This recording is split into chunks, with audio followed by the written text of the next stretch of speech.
Mic check, mic check. Hello, everybody. It is I, Tori. Yes, I am wearing a great armor. So basically, to start off with a little side tangent, basically what I did was I had this like little art piece I was working on. It's like a thumbnail for one of the Boltgun episodes, basically for the finale, right? And then I all of a sudden thought like, hey, what if I just take the suit, cut it up into different parts like you would do a VTube model, but instead of making a whole live 2D rig for it, I just hook it up to the through VTube Studio as like items, and I essentially just hook them up that way. And well, this is the result, and I'm gonna be honest, I kind of dig it. It's kind of cozy. It looks kind of cozy, right? It looks like power armor. Okay, my hand kind of slips through the back. It is what it is, you know. Today we are doing something completely different, as you might have already seen. This is real life. Yes, I am breaking immersion for the first time. Well, not really breaking immersion, more like basically, what the fuck would I call this? It's like kind of breaking immersion, but it's basically to do IRL stuff, which is a new type of format for me. Partially. Let's put it this way. Live action live format is a new format for me. Just live format in and of itself, not so much necessarily, but you know, we learn and we do things that I somehow have actually not done on stream yet, which is that, well, I used to, this is talking probably over 8 years ago, or 10 years ago at this point, maybe 8 years ago. I think I was around 13 when I came out of my phase. Probably no, but this time, it was over 10 years ago. So over 10 years ago, I was really into Warhammer, and what happened was that it wasn't the hobby wasn't appealing to me or anything, but it was just I kind of grew out of it. The model in it, you needed a disposable income to do Warhammer for one, and two, how to put it, I got into gaming. I got into retro gaming through like the AV Gen and basically early YouTube and stuff like that. I got really into doing retro gaming and stuff like that, and that was just so much fun that I thought, hey, you know what? Let's move on from essentially what should we call it?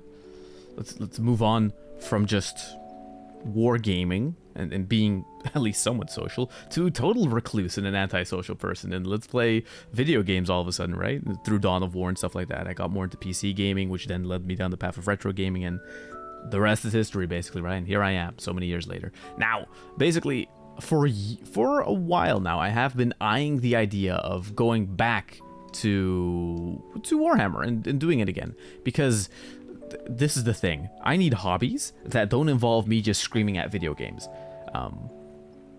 So let's spend a lot of money at plastic models and just make those, right? Like, that's totally the next best thing. It is what it is, right? So, okay. I did something really funny. So you know how... Yo, finally streaming live this time that's not 4 a.m. I'd love to see it. True Scatty, welcome to the YouTube chat. I actually was going to stream earlier, but then I got distracted by the new Idol EN debuts. I watched 2 of them, and then I thought, like, okay, I need to stop, otherwise I'm never streaming today. And I really want to get to, like, drinking my sodas and, like, actually clipping things together, because this is really fun to do. Maybe later I'll start watching them, right? Also, I did a fun thing. You see how like my hands, like not the Space Marine hand, the hand underneath, right? How my real like little hand of my model has like little painted nails and stuff like that. I thought, what if instead of like, you know, trying to cut my nails really short, I don't break immersion 100%, but I basically, okay, I need to stop acting like a fucking creep spider. Look, I painted the nails, because then it's like a little, you know, it's a little different. It's a little guy. It's a little guy. It's a little different, you know? Look, I have hands now. I can be all expressive and shit. Ain't that weird? Now you'll notice how much I talk with my hands.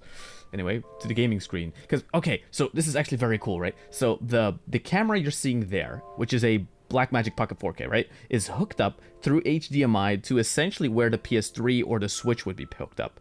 That being its direct like point of view, kind of what you're looking at. Hello, bro. Welcome, Dragon Ball guy. Yo, hand reveal. Can't listen right now, but me lurk. No problem, Lois Akibai. Kinda. It's actually, funnily enough, if you've been watching enough of my shorts, you might have seen this already. Like, I actually have revealed my hands purposefully before. Like, that's actually not a new thing. It's just hidden niche thing. But if you're a long-time watcher of the channel, you already knew that, didn't you? You probably don't, but that's not the point. But today, 40k stream. Yay, I'm gonna spend a lot of money. Well, I already spent the money. Basically, okay, so we have two things, right? We have, shit, I wanted to put, god damn it. You see, I'm not used to doing this. I also have just a very tiny space to work with. I don't like have the biggest space here to really work myself through, right? So, whatever. Hi, Dr. Castro, welcome. Hello, everybody. So, wait, let me get to the theory, right? So the theory is this. I essentially went to the store and was like, hey, I wanted to restart the new, like restart Warhammer, like make a bunch of models, whatever. What do you recommend? And my main man at the store, who has been working there for over 10 years and stuff like that, he recognized me from back in the day, which is fun because we keep up to touch from time to time, right? Said, like, you can't really go wrong with the recruit edition of the game, right? The starter set. For the simple reason that, like, outside of just giving you everything you kind of need to do a game, right? Like giving you 2 armies so you can play with a friend, giving you some dice, giving you a little bit of world around and like extra shit. Basically, for the price that they charge you for 40 bucks, the amount of shit you get in this, right, technically is the best bang for your buck, which they do purposefully because, you know, if you get 2 armies, you might get a friend to play it, which gets you both into the hobby, which gets you to buy more expensive stuff, which is why they kind of underpriced this thing. Well, underpriced, it's still expensive, but again, it's a novelty, what you would call it, like kind of hobby. It's miniature painting and whatever. But then again, like, hey, 40 bucks for an entire kit to play a board game with, or going out once and partying and then essentially spending the same amount, like, it is what expensive is, right? Ah, yes, the horrible cooking short with the terrible sauce take. I remember. It was a good sauce take. Fuck off. Cutting up potato and putting that within your spaghetti sauce to give it extra flavor and thickness is a good thing. I can't believe why that's such a hot take. Whatever. So the second thing, right, was that I have these clippers. These are plastic model kits. You have to put them together. That's what the stream is basically going to be, right? So you have these model kit clippers. These are my old model kit clippers. These are ancient. The problem is they don't have a little springy thing anymore, and like they're kind of weathered from over time. Because these are such good clippers, I kind of started using them for everything, like metal or anything. Anything is like usable for these things, right? Which I just found very, very funny to do.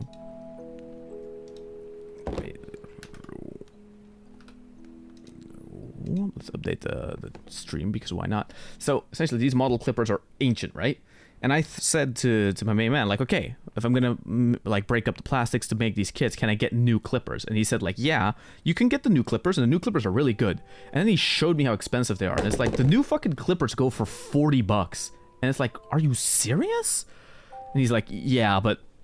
And then he showed me what the clippers look like. He said like how over-engineered they are. He showed me what's special about them, and I get it. But, you know, I'm not spending 40 bucks for fucking clippers that I technically already have, right? However, I do want the springy things to make my life easier. So I got this. For 35 bucks, I got, like, some paints with it and shit like that. And new clippers. Right? Yes, I have a disposable income, and yes, I need to... Okay, I need to not shoot this in my eye, or I will literally die and bleed to death, because that's what will happen. I won't go to a hospital. Fuck that. I'll die on stream. I don't care. Fuck off.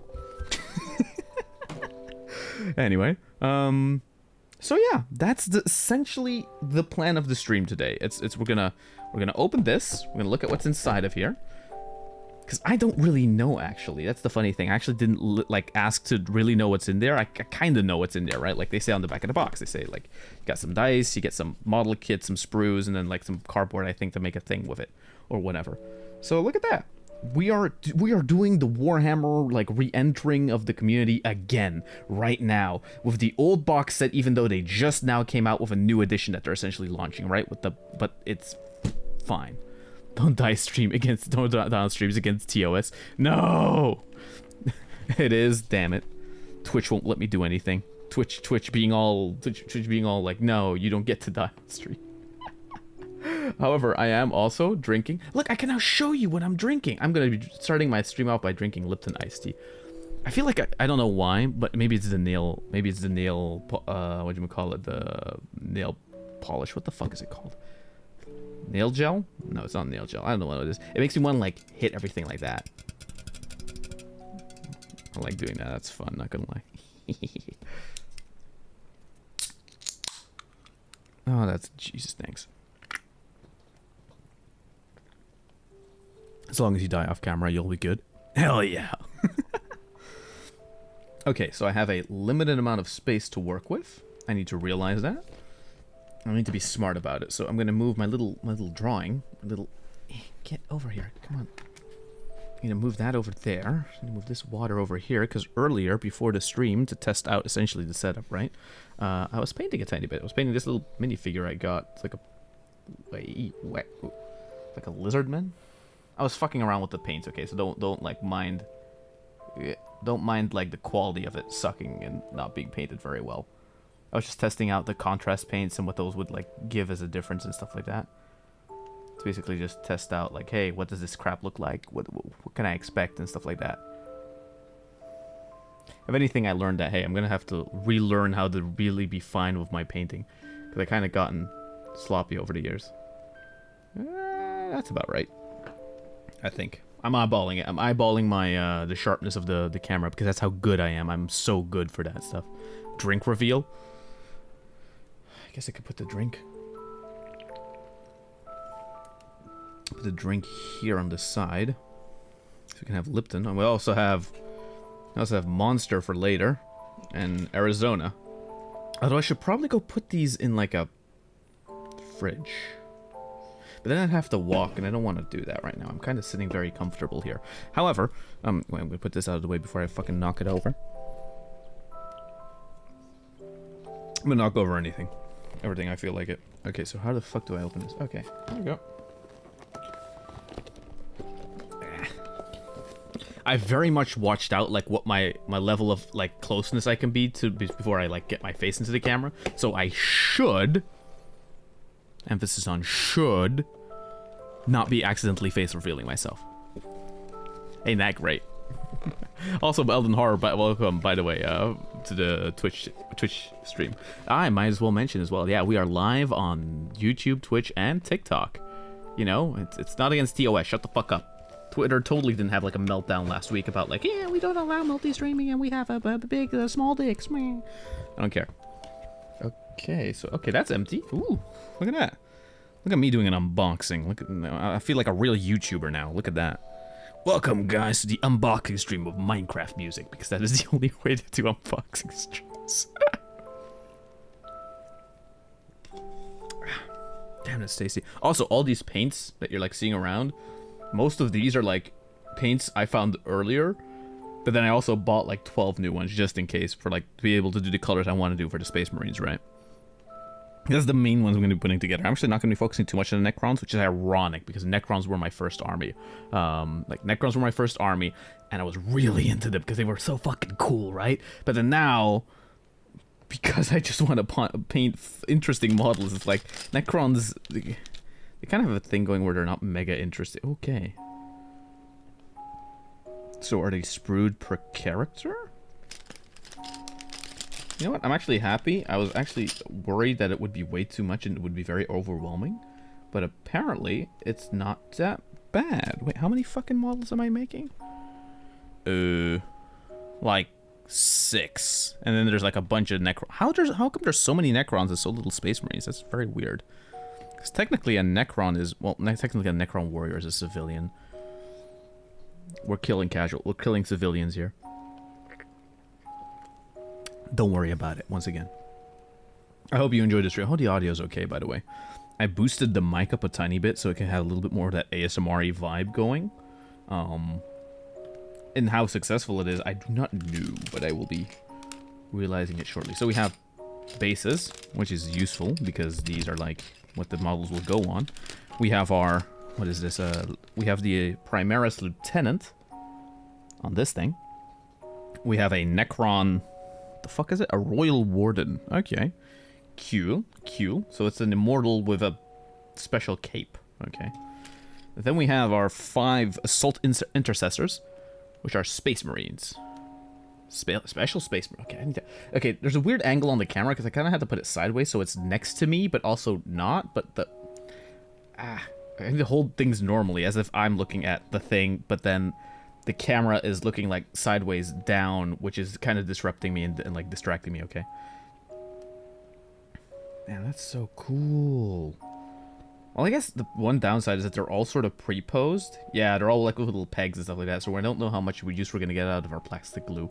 Normally you're able to pose them way more, but these are more set on like being easier to build. Being like, essentially, these two boxes are sort of like a combo deal, where it's like one of them you get your models and your rules and stuff like that, so you can start painting, and these are like your quick paints to essentially get set up, right? So this is like a whole kit. Of course, we have like extra paints that we can like get into later on, but we'll see. We'll see how far I can like get before I just literally die on stream, or like knock something over and just destroy, like a camera falls over or whatever the hell.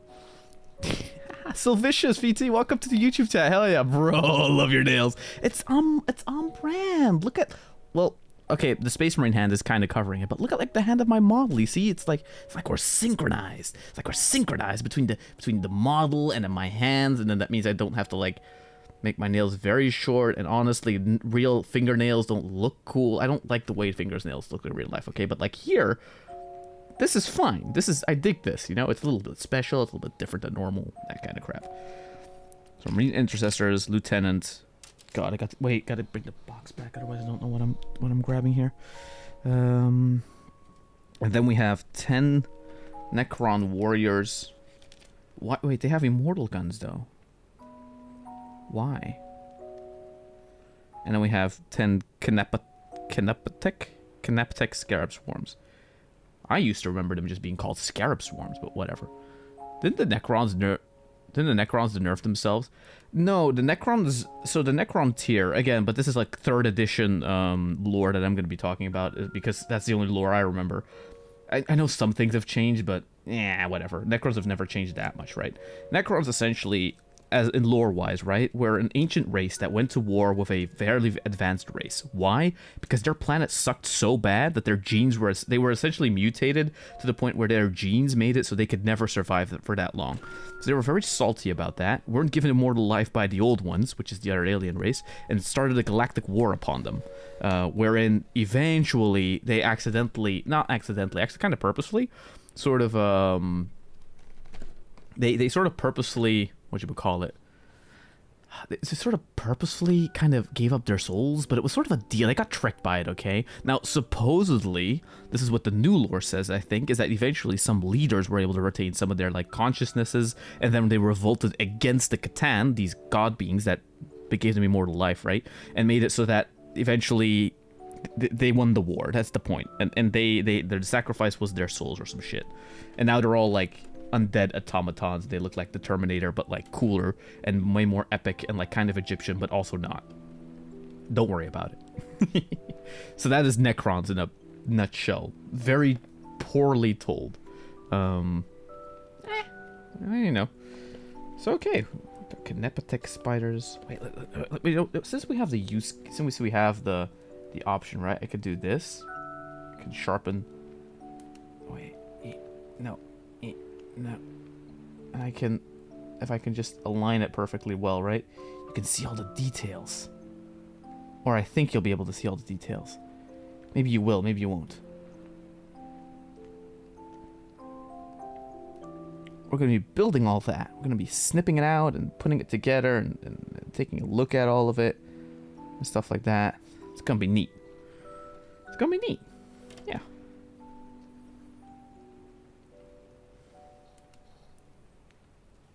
Wait, maybe we just use the... Maybe I just use this, essentially, for the... For, like, the showcase of the models. Ah! Okay, this is weird. So, excuse my scuff, okay? This is like... I haven't done this kind of stream ever, so... I used to play my nails black for a long time. Hell yeah. Again, I could have gone with another color, but, like... Black is on brand for me, at least, so, you know. I don't know how much this helps, because this probably just looks very, like, whatchamacallit, unfollowable by...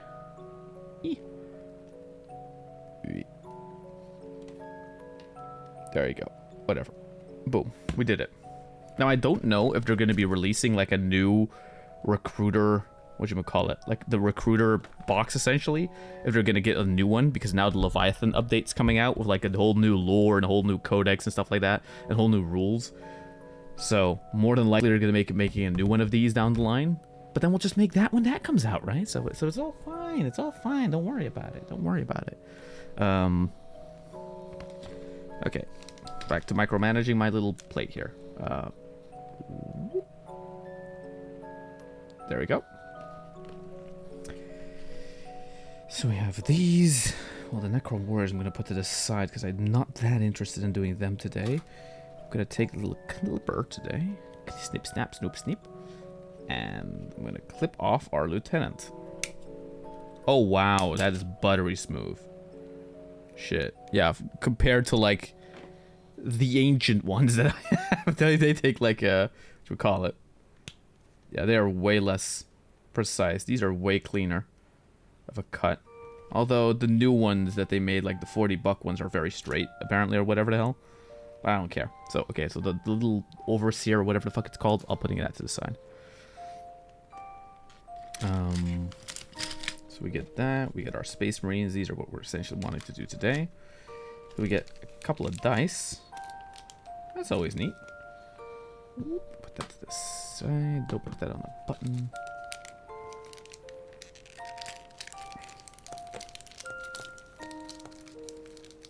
It looks so weird seeing my fingers with, like, paint on them. Yeah, I usually don't do my nails, by the way. Or I usually don't do my nails like this, because it's not, you know. Okay, what is my roll? Hey, look at, oh. That's 3 6s, that's not bad. 2 5s. 3s. 3 1s. That's not too bad, right? Plus minus, plus minus. Anyway, okay, I'm not gonna be gamble rolling my way into, like, dice rolling the entire time. Put that to the side. Now, what is this? The fuck are you? Plastic bags can be dangerous. Avoid danger of suffocation. I will stuff this down a baby's throat. I don't care. Stop warning me about stuff I can't do. So much reflective plastic. Thank God I'm not afraid of you seeing my face. Because you won't. Because... actually, I have no idea why. So what are you... oh, look at that. Oh, it's like the floor. Oh, cool. It gives you a little map to play on. That's so neat. Oh, that's cute. If anything, this is... I'm kind of jealous of what people that start Warhammer today, what they all get just in their starter kit. Back in the day, it was like, let's kind of convert Lego sets and stuff like that to be like terrain to play the game on, which is kind of fun in and of itself. Then this is a... oh my god, there's more. Ooh, look, there's like distance. Yeah, guys, it's the inches. And then we have decals, or transfer sheets. That's a stupid name for it. Decals. Component code, whatever the fuck. What's this? I can't grab it.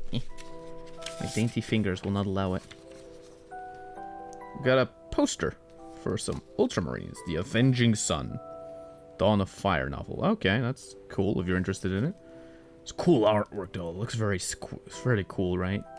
So clean, so cool. Okay, so this thing is the recruit manual, which is another word for saying, I think it's the rule book. Oh yeah, look at that. Weapon skill 3+, ballistic skill, strength, toughness, wounds, attacks, leadership, and save. See, I remember my shit. See, I'm big brained. I'm the big brain VTuber. So big dick that I remember all these different things. Dynasty. Is a relic Gauss blaster. Gauss flare. Maybe I can do that. Maybe we can do a bit of reading. Okay, how do I destroy this? How do I destroy the plastic? I want that. I can't use my nails. My nails aren't sharp. They're all round. I feel useless.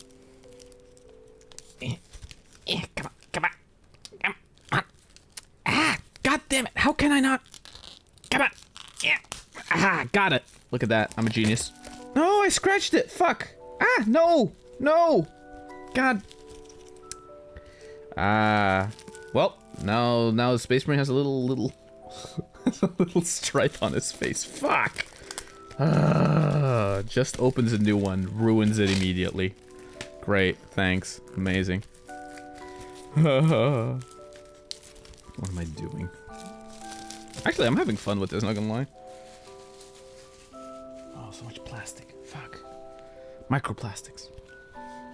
Oh, what the fuck? Oh, God. Papers are falling out. Okay, wait. Put the book aside. Those are cool renders. Oh, look. It's like... They're rendered like the thing. Wait, there you go. That's sharp. Yeah, they're rendered like the thing. Cool. Oh, these are the... Oh, okay. These are like the sheets for these guys. Assault intercessors are among the most widespread close support unit of in a chapter's arsenal, firing explosive salvos from the heavy bolt pistols as they close upon the foe. Assault intercessors then charge into the fray, where they make short work of their enemies with brutal swings of their chainswords. Okay. Primaris Lieutenant.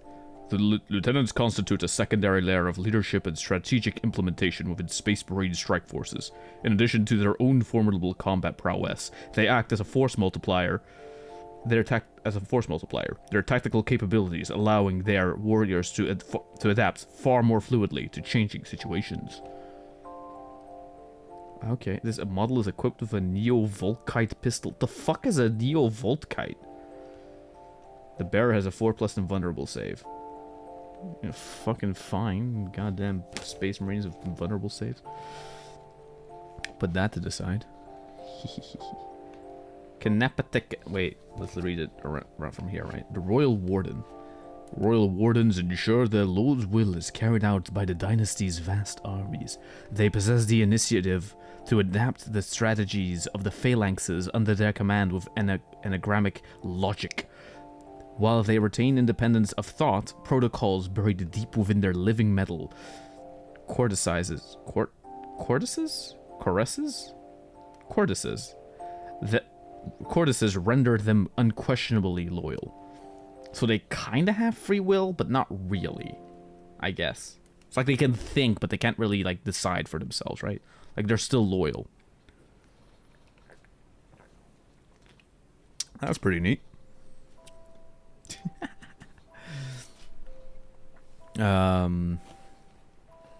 Necron Warriors. The Necron Warriors form the majority of a Tomb World's nigh inexhaustible armies.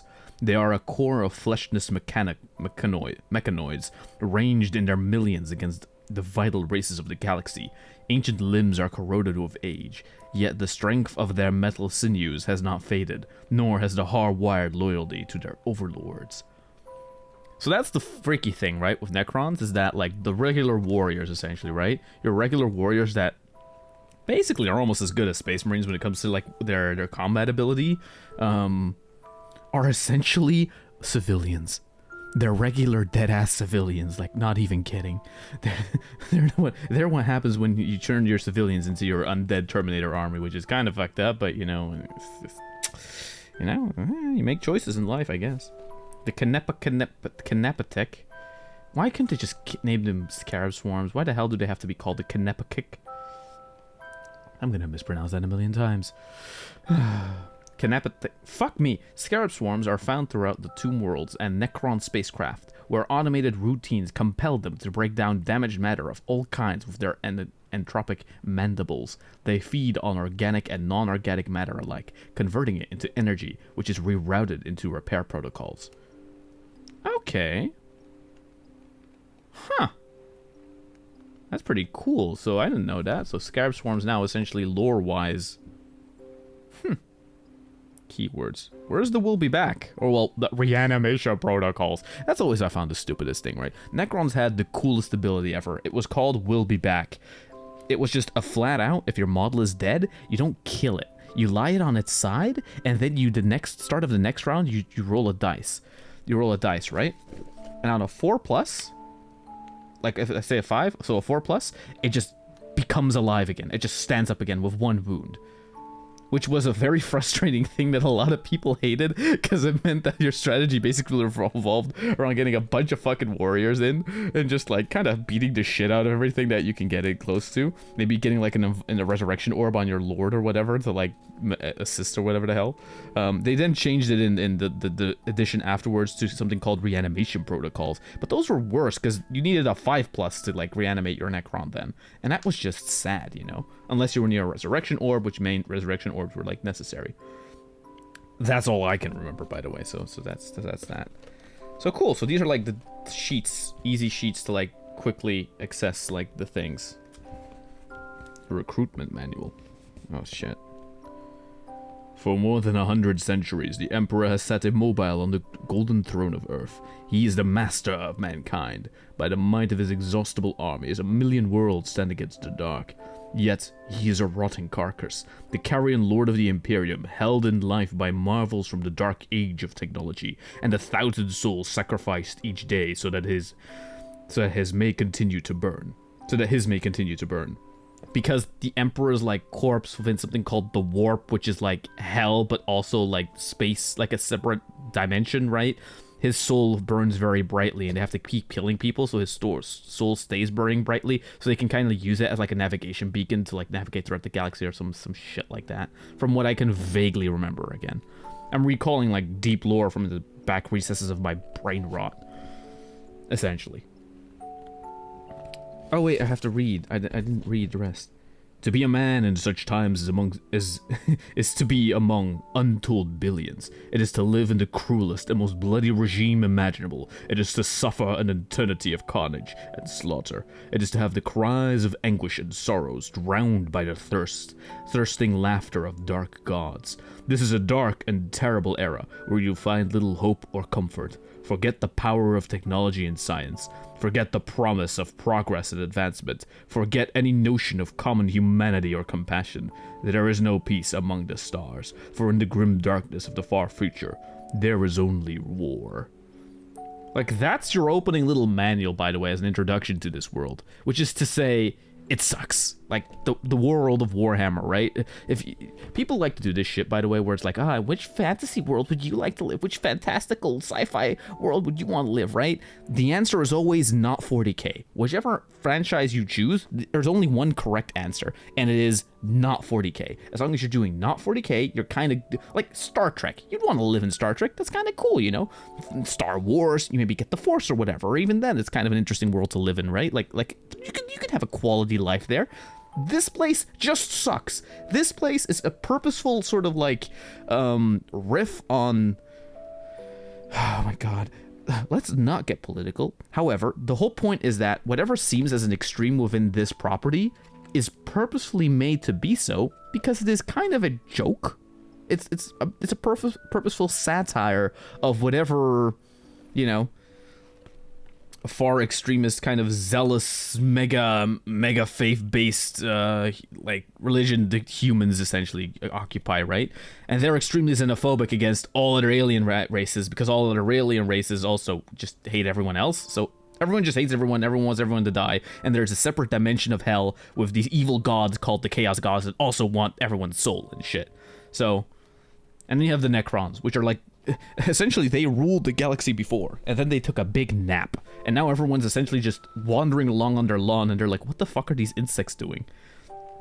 Get off! And then they use their Gauss flares to basically molecularly flay slice by slice the people around them. You know, fun stuff.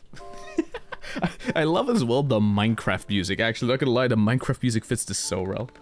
Like, yes, my great and terrible fanfiction. It's like, yes, Minecraft music. Fuck you.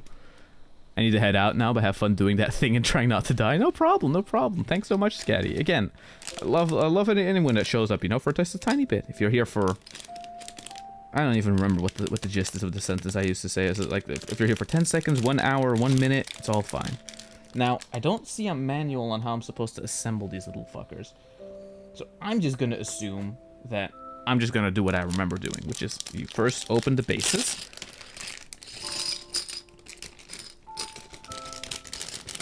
Sure. Then you organize them by their... Also, look, I got like a little... Eep. I got like a little coin thing. Wait, eep. I got like a little Tyranid coin thing. Don't worry about the little plasticky thing. It's just so it like sticks onto the little board with my little guy that goes, yay! Whatever.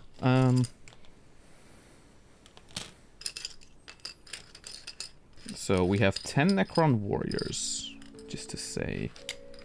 We have 3 Kneppa spiders, which I am assuming the Kneppa spiders go on the big guys. So, okay, I need to keep 10 separate for the warriors. Let's make a little pile here. Yep. Well, let me put the mic back. So every time I do a little sound, you hear it. Ah, ain't that great? It's called immersion. I don't know why I'm adding it to my streams, but I am. Look at the box. No, not that box. The other box. So the Primaris... Okay. So the Lieutenant is on a big base. Then 3 of these are essentially for the Kineptic spiders. So then we have... And one of these extra ones is then for the Gravelord Lieutenant or whatever. So we have 5 and I'm 1. Ta-da! Now we have 2 essential things that are going to help us today, right? We're going to have the... Ah, I already fucking dropped it. Great. We're going to have the clippers. We're going to clip our things together. We're going to have the plastic glue, which we might not need, but we'll have to sort of see, right? And then we have this little thing. And this little thing is a tiny file to, like, sand off parts and shit like that, or like clean up some residue or whatever the hell. Okay, yeah, there we go.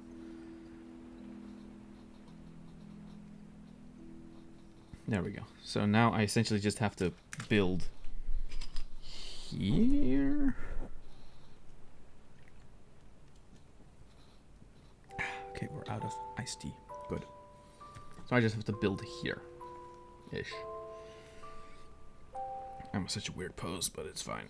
We'll deal with it. Let's first make the Lieutenant, I guess? Right? Yeah, fuck it. We can always snip him back into pieces to, like, change him or whatever the hell. Yeah, fuck it. Let's do that. Let's make this little guy. Which we do by first cutting off all his contact pieces. Do we now? I think so.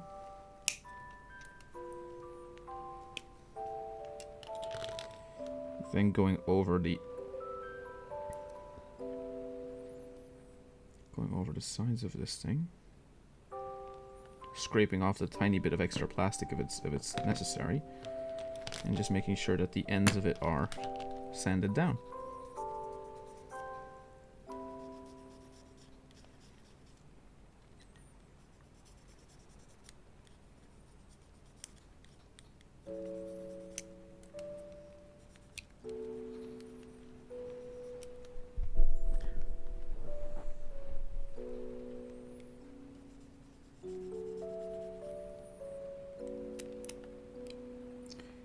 You hear that? I don't think you hear me going with the little sander down thing, right? Hey. So now this is gonna go in here. Come on, get your peg in the hole, you motherfucker. Get. Oh my god. Ta-da! Look at that. Hey. What? Oh, it's all blurry and shit. Ah, you're gonna have to rely on the resolution of the thing being fine, you know. So I'm gonna put on the fronts.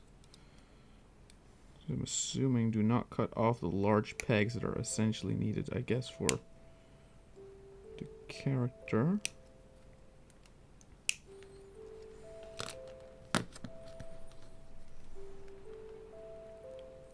I in the day was very much a person that didn't like to use the files that much.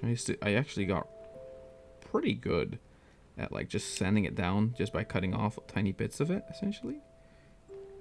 Although if I like here, right, I kind of damaged the side of it. What I used to then do is just kind of incorporate it, you know, paint it over it as if it's like a battle wound or whatever the hell. 'Cause anything can be a battle wound in 40k because it's fucking 40k, right? That's not nice to say, but it's true though.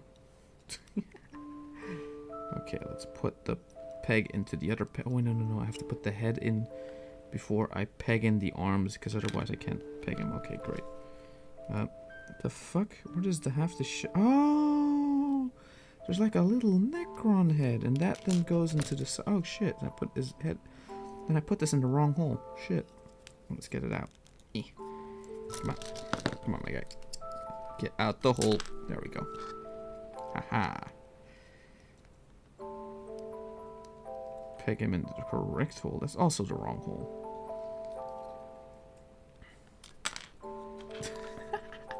Let's see him yeeting his little hand everywhere. Just it's kind of funny, not gonna lie. Unintentionally, if so. But if only it was like reversed. I don't like. I hate that the little Necron head is gonna be in between his legs. It's kind of weird. Anyway, it'll be fine.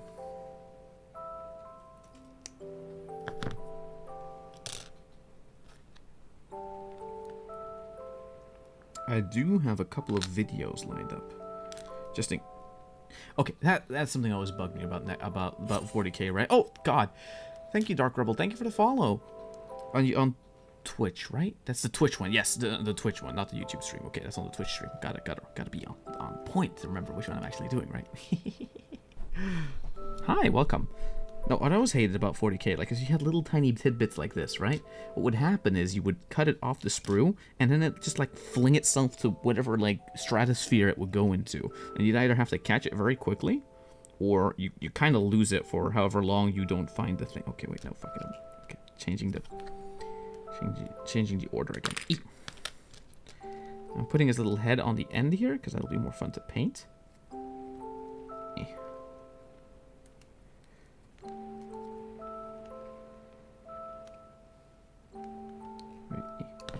Other way around.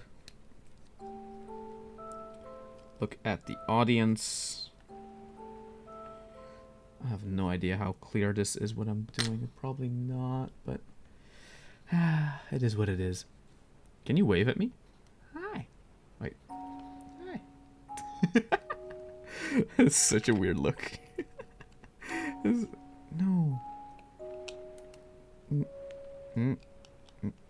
Then like this. Better like this, yes. It is very funny to do a hand cam stream. If anything, it is very nerve-wracking because I feel like I can do something wrong any second, right? Like either accidentally, whatchamacallit, like accidentally like turning my head or whatever by accident or some other crap. Or by accidentally like leaning too far forward, showing my face on camera and essentially ruining the whole VTubing thing. What the fuck? How do his arms go on its body? Give me it.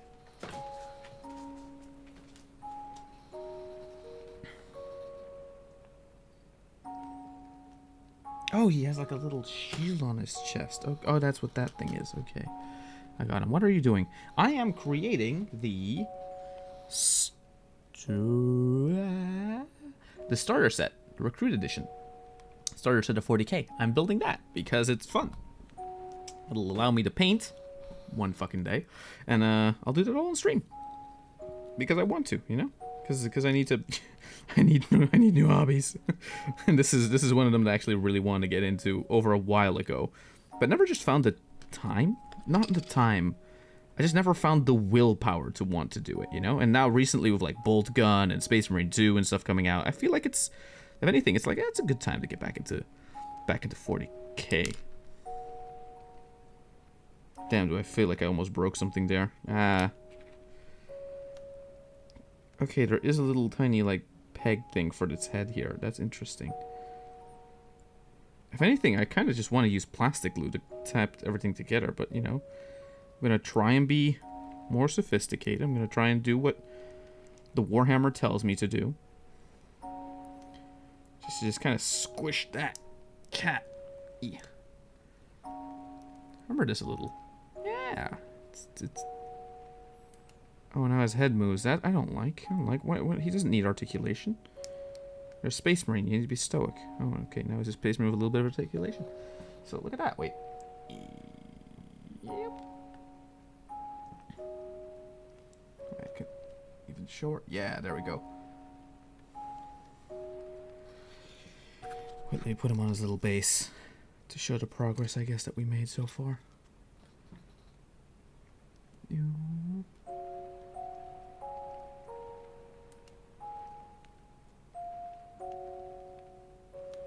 No, get down. Okay, aiming like this is very hard, actually.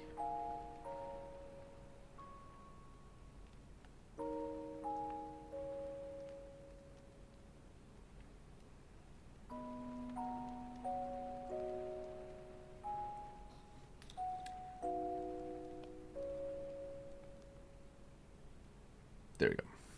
Haha. Cute, right? It's adorable. This little dude is adorable. I know that Space Marine people would probably hate that. Like the Imperial people or people that are a fan of 40k. Like, it's not cute. It's the grim darkness of the 41st millennium. It's cute. Gets to be cute. If I say it's cute, it's cute.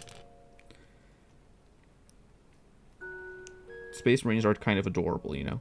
Little helmets. I never used to like the models that had the faces, I'm gonna be honest.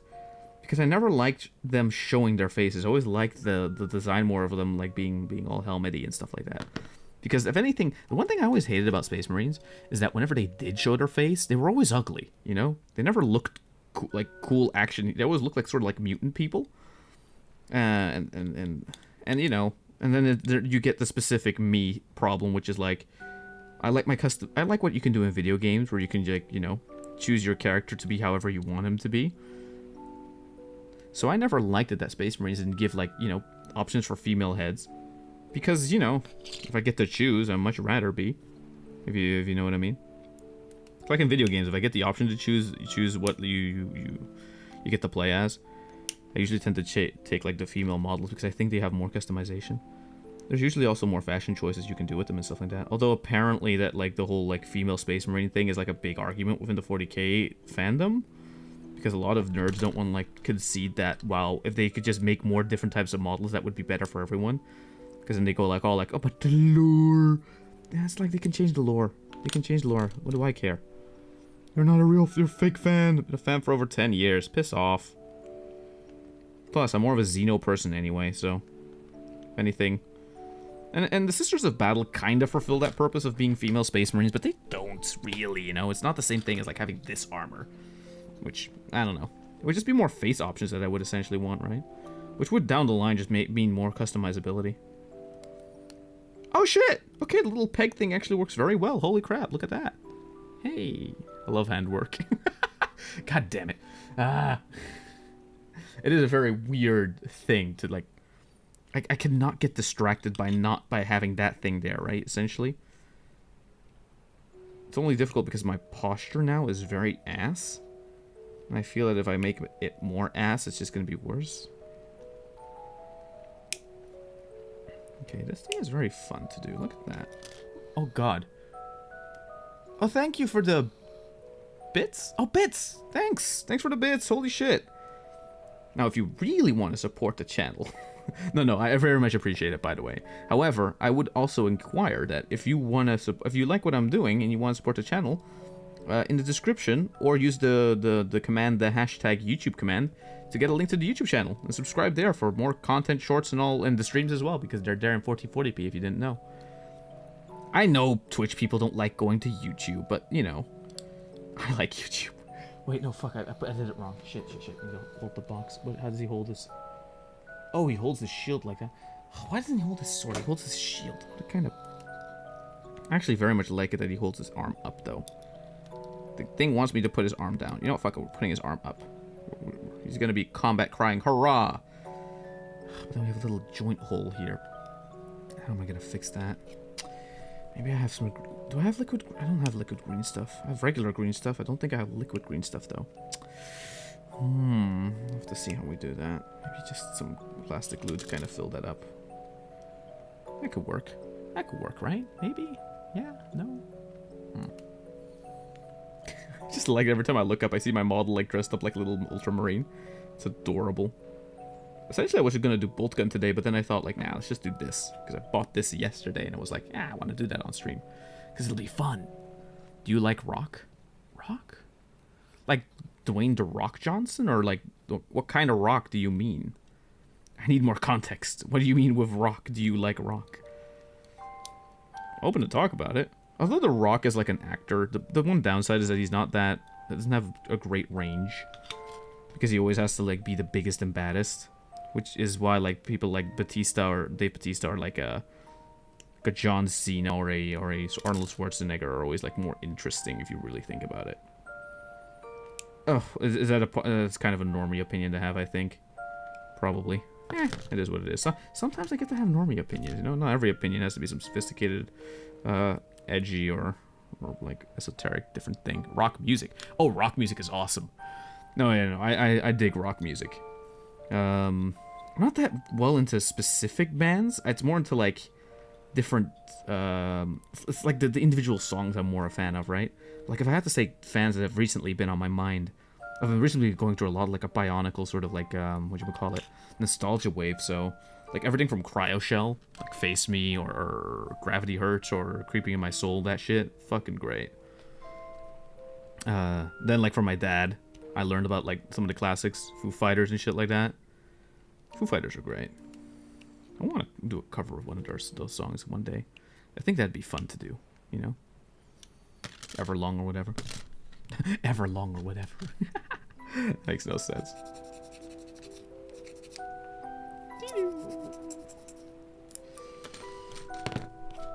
I have a Vadi video lined up that I want to watch in a moment, but I'll do that, like I said, in a moment.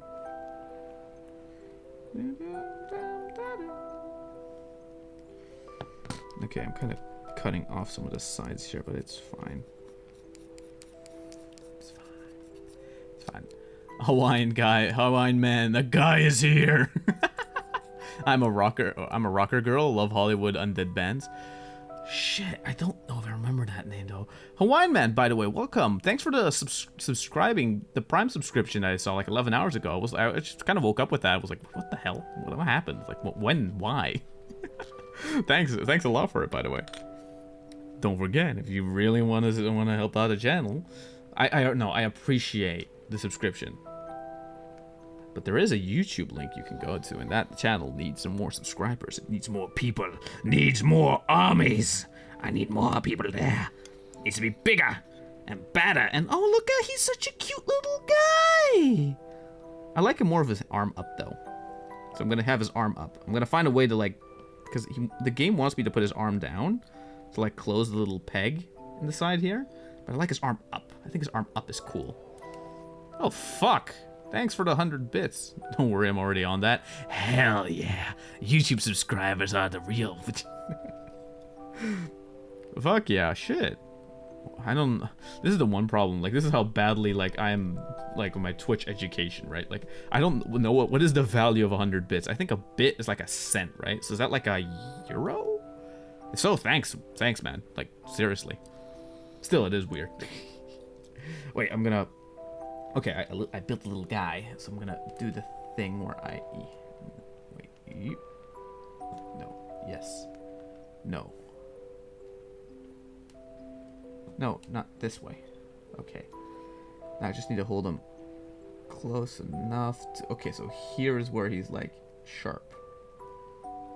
So now I need to hold him here so I don't cover him. Look at little guy. Look at his little face. He's adorable. Again, I'll find a way to like close up the little peg hole with his arm thing.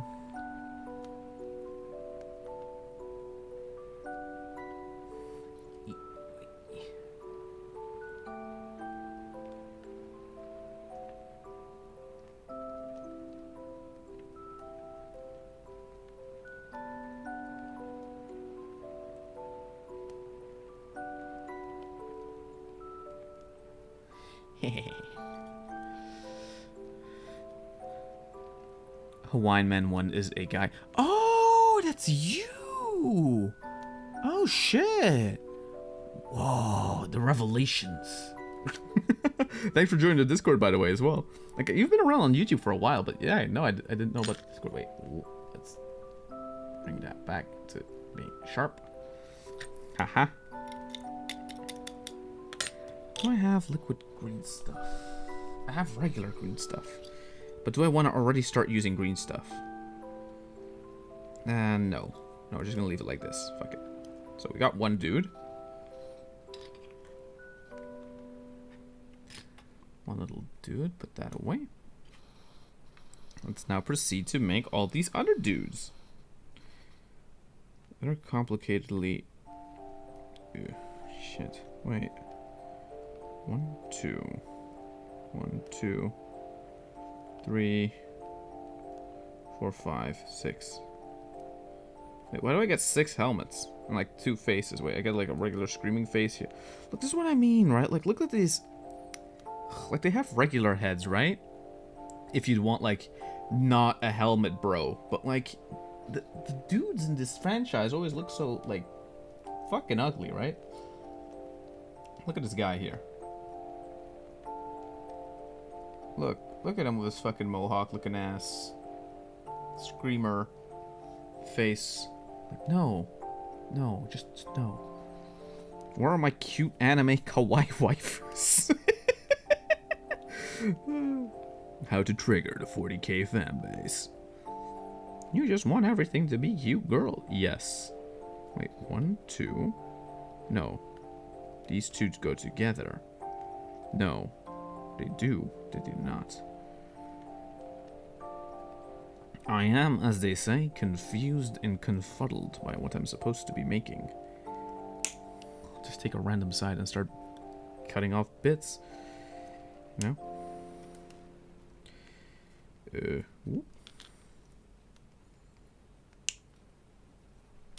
I guess instead of like cutting off everything, I'm just gonna cut off like piece by piece, like marine per marine, because otherwise I'm gonna fucking lose the plot here probably, I imagine.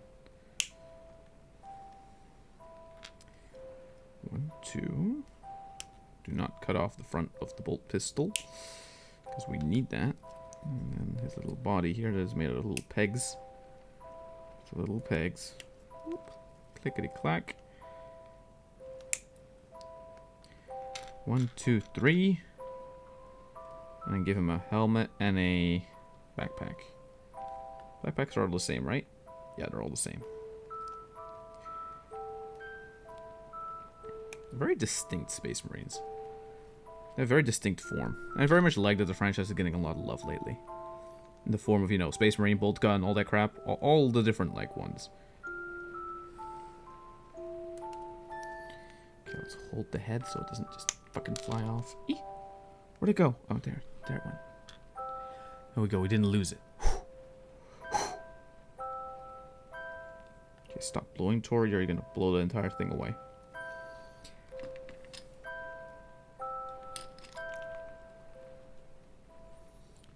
Okay, so now we get to... I don't know how to do pulls. I actually would like to do pulls, by the way.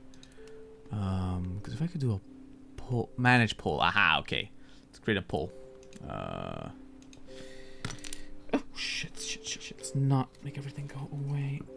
Okay, wait. Put that there.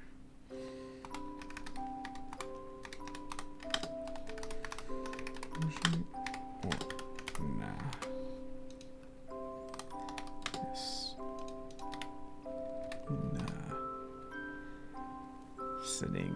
We're gonna run it for 5 minutes. For 5 minutes on the... What? View results? Why do I want to view the results now? I want to keep viewing. Oh, what the fuck? It keeps going to a different thing. Ah. So, there's a poll right now going on the Twitch one. YouTube doesn't have polls, does it? Not that I see. How do you do polls on YouTube? No, I want to do polls. God damn it. There's no way to do them, is there? Tits. Wait a minute. Aha, no, I can. Haha. Fuddy. Fidget. Watch. Along. There we go. Haha. There we go. Boom. Booyah, baby. We're doing multiple polls on multiple platforms. Oh, so YouTube has a poll going and Twitch has a poll going. Twitch's one is gonna last 5 minutes. YouTube's one lasts, I don't fucking know. So that is what it is.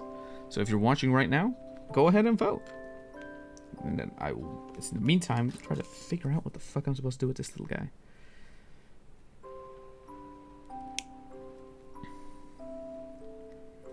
You know what I don't like? I don't like that everything's like little peg legs. You know why? Because half the fun of Warhammer is getting high on the fumes of the plastic glue, okay? This shit smells amazing. Ah, yes, that's the smell. That's the smell of fumes. I love the smell of fumes in the morning, evening? I don't know. No reason to get high off of drugs if you can get high off of these drugs, I guess. Okay, if I just leave it uncapped, the aroma fills the air. So we really do get that nostalgic chemical flavor. Yo, do you play Warhammer? Do you play Warhammer for the game? No, I play Warhammer for the fuse to get the high on the thing, you know. High as you can get. Maybe next time I'm gonna try and get the camera even closer so you can really like have my fingers essentially working at shit, right? Tori gets high on stream. Oh yeah, guys here on YouTube as well. You're on YouTube, both streams. Wow. No, thanks so much. Fuck yeah. I don't know what the.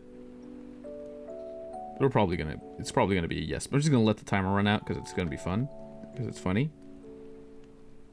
And then what I'll do then, right, is I'll go to the Zatsu screen, which means that the game means that my hands, right, will be a little smaller. However, my hands might be a little smaller, but the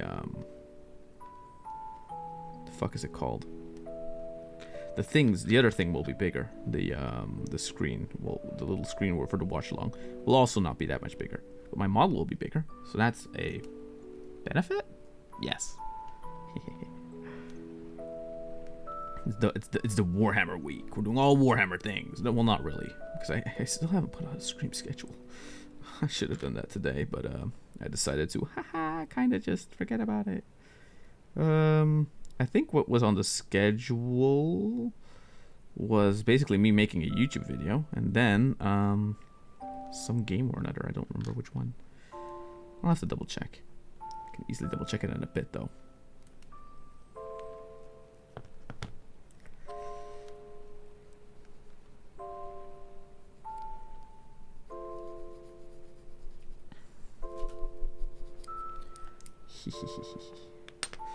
Okay, we got all the bits.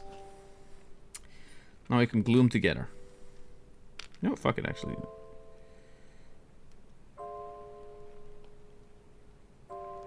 One drop.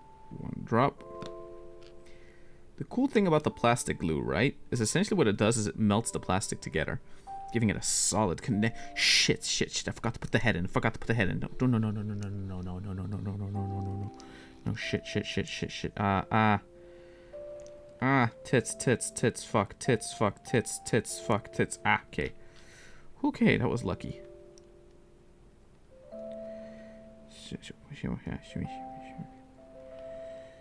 I kind of understand why you would want the head separate. Like, the one thing about this, like, attachable figure configuration that might be neat is, like, hey, what you could do is spray the sprues beforehand and then just click them together. And then that way you could already have, like, a base coat on everything, but, it is what it is. Look at that! We got a little head in. Those little head is part of the thing. Yay.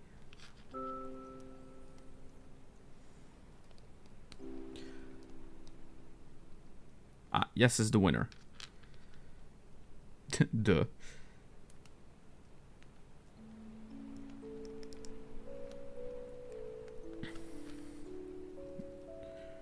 A valiant attack, brother.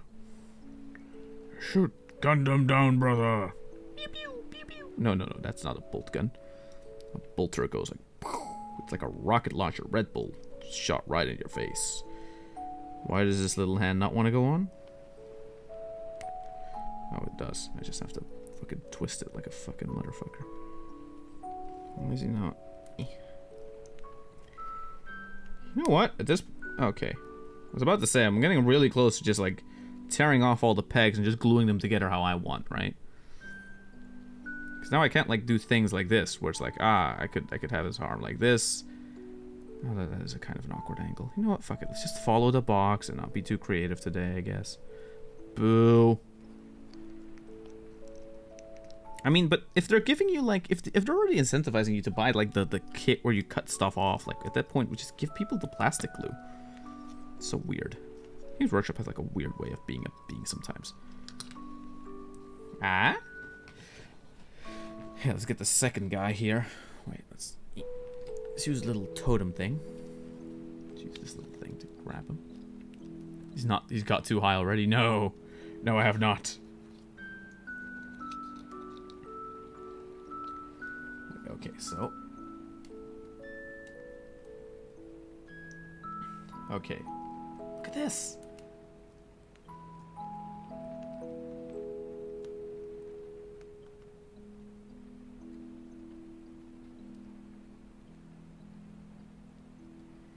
Okay, I'm trying to find the perfect spot, and I'm going to sort of rotate them. Look at the detailing. What a great, like, dynamics on them, right? What I do like about this Primaris Marines is that they did, like, adjust the proportions. They made the limbs a bit longer, making it so that, like, these characters feel more, whatchamacallit, they feel more correct in their proportions and shit. Which I do very much appreciate. Ooh, there we go. Hope my eyeball, like adjustment thing is actually working correctly. I don't know how well it is working, but yeah. Wait, let's switch to doing the Vadi Vidya thing. How do we do this? No. Turn off my music immediately. Alright, let me just activate the studio mode. So that's... Okay, do not activate studio mode. Fuck it, I'll just do it all. I'll do it live. The breaking new pink-haired boy dressed up as a Smurf with a toilet seat on his soldier. It's been a nightmare around the... Fuck off, worst nightmare. God damn it. No, this is the Ultramarine suit. You know, this is these guys. These are the little guys. I'm wearing the same armor as these little guys, you know? These little guys. And the nails... And plus, the nail things are make sense because they're the same, like, the little nails. Wait, let me see if I can point at them right. Like little nails on the hands of the VTuber model, right? So it makes sense. It's to bridge the immersion, you know. So I'm doing real life stuff, which is breaking immersion, but then again, some of the stuff is concurrent and canon with the hand of the little guy. Wait, eat of the little guy. Like, it makes sense.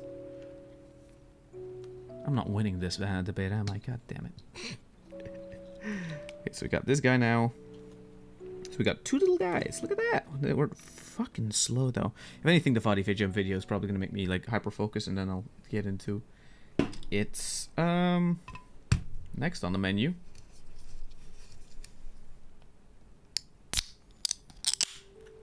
Ooh.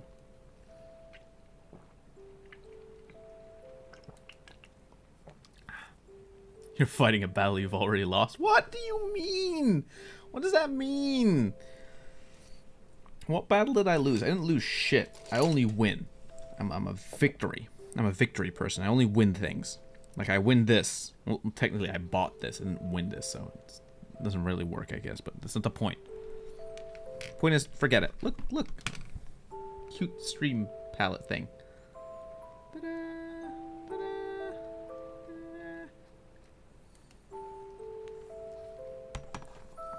I think it's adorable, okay?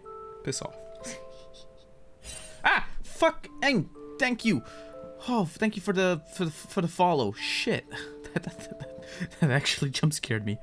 Sometimes they jump scare me, sometimes they don't. It's very... It depends, not gonna lie. Lethal turtle.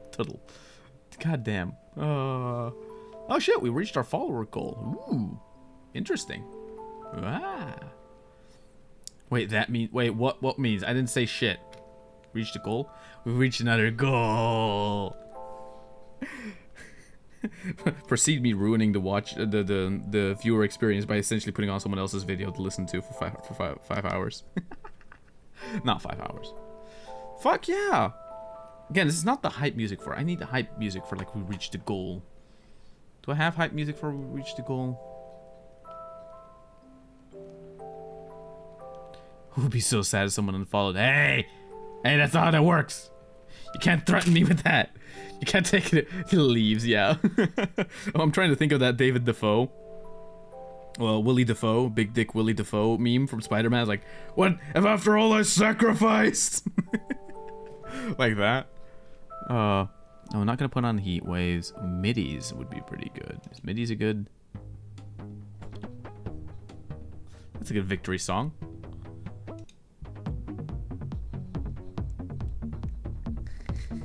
That little Zendrea emote, god damn it. Ugh, I love Zen. Zen's great. I was actually, funnily enough, got recommended a little ton of her shit lately. I was kind of watching it all. Okay, wait, I have to put this song lower though if I'm gonna put it on, because it's not that lo-fi. The song is way more hyperactive.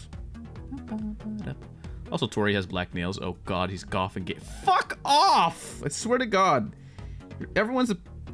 Why am I getting hate? Why is my chat being like this? You can't just call me gay and then leave. Wait, in which body does he go?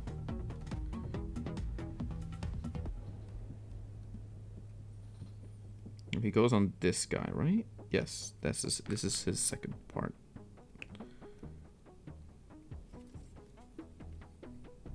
You can't just call me. You can't come into my stream, just call me gay and not expect to get kicked. God damn it. Thank God I don't do that. I'm not that hard of a moderator. Would be a pain in the ass. Make my own life harder. Wait. Which one of the arms does he have to take? Oh no, I don't know. Shit, random guess, go. Woo. 40. I'm gonna allow that. Follow. Hashtag follow age. Wait, what the fuck is follow age? I don't know if that's a command I have set up. What is this blurp something? This is awesome. This is a... Oh, wait. Wait, let me actually show this, because like, if you guys wouldn't know. Satsu. Hi. Look at this. It's this. It's from Middies. It's the Sanctuary VIP edit. This song is fucking great. I love the way it vibes, essentially, right? It gets me in such a vibe.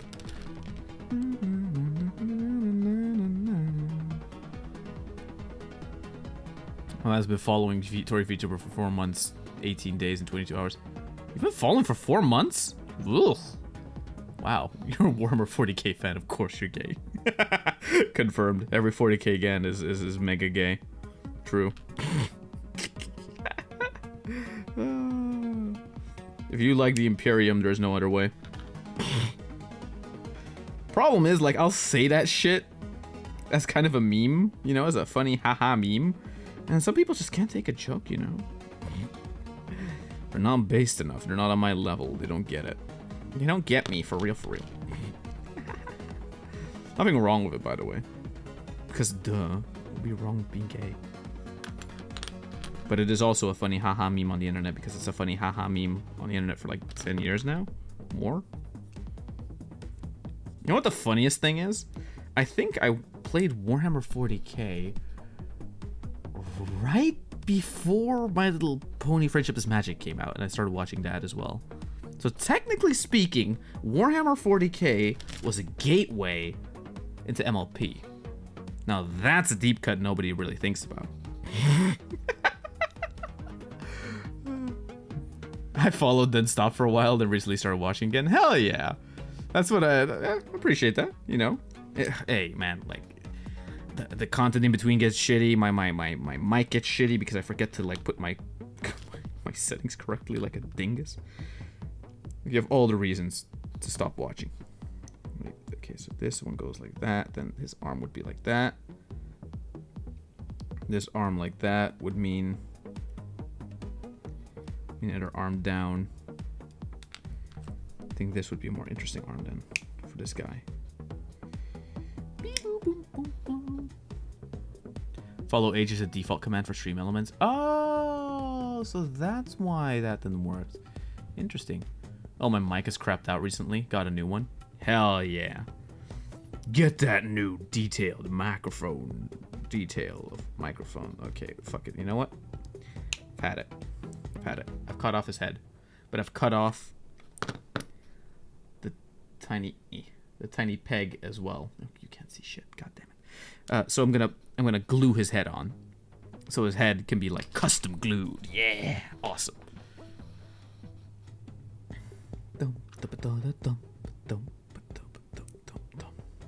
Fuck, I like this song.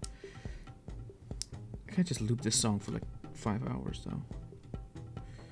We were gonna watch a video and I'm just stalling at this point. Although this is also chat interaction, so I guess that's a positive thing.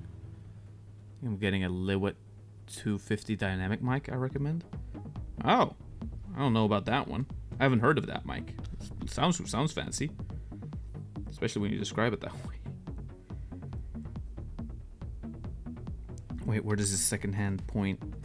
Please be up. No, where the fuck is he?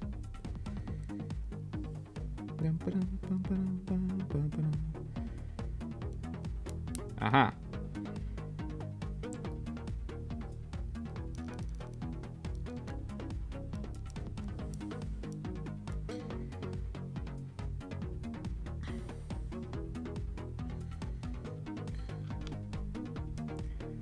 Now you peg the little thing on the back, and ta-da! You peg him onto your peg, and I need to stop saying the word peg a million times, or the worst nightmare's gonna be an ass again. Arsehole Tori grippers. It is very uncanny to see my hands. You know what I find? Okay, so how it's an uncanny experience for the both of us, by the way, right? Is that like, okay, so it's uncanny for you because you get to see real life hands. It's uncanny for me because since I painted my nails black, like because it's congruent with the whole model thing, right? Like it just is. It feels very weird to use. It's like I don't want to use anything. I don't want to like use my nails to claw on anything, essentially, right? So I'm like very carefully, daintily holding stuff, kinda. Or at least I noticed that that's what I'm doing. Unintentionally, really. Also, Dark Angels are better than the Ultramarines. Yeah.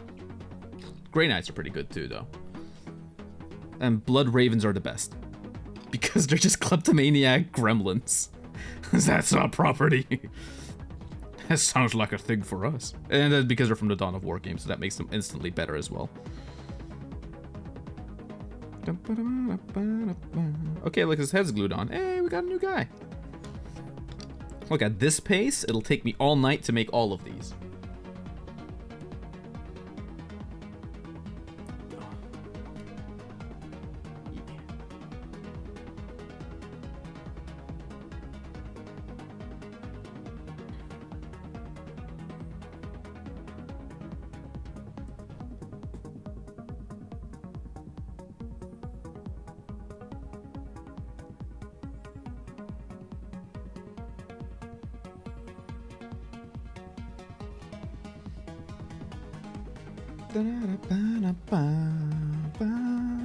New Discord member, by the way, Lethal Turtle. Let's go! Just behave, by the way. Don't. I get to be a dickbag and a shitlord. You guys need to behave a bit, you know. You could be you could be a little memey, but you know, don't take it too far. You know, be nice. Feel out the vibe. Don't be weird. Be human, or whatever the hell. What? You should never antagonize your audience. I will antagonize everyone I want to. I'm gonna keep cutting off these heads because I don't care. You can't stop me. You can't stop me, Batman. Was I gonna do something? I already forgot. Whee! Wait. I need to see if I can do this with the face, right? Ree!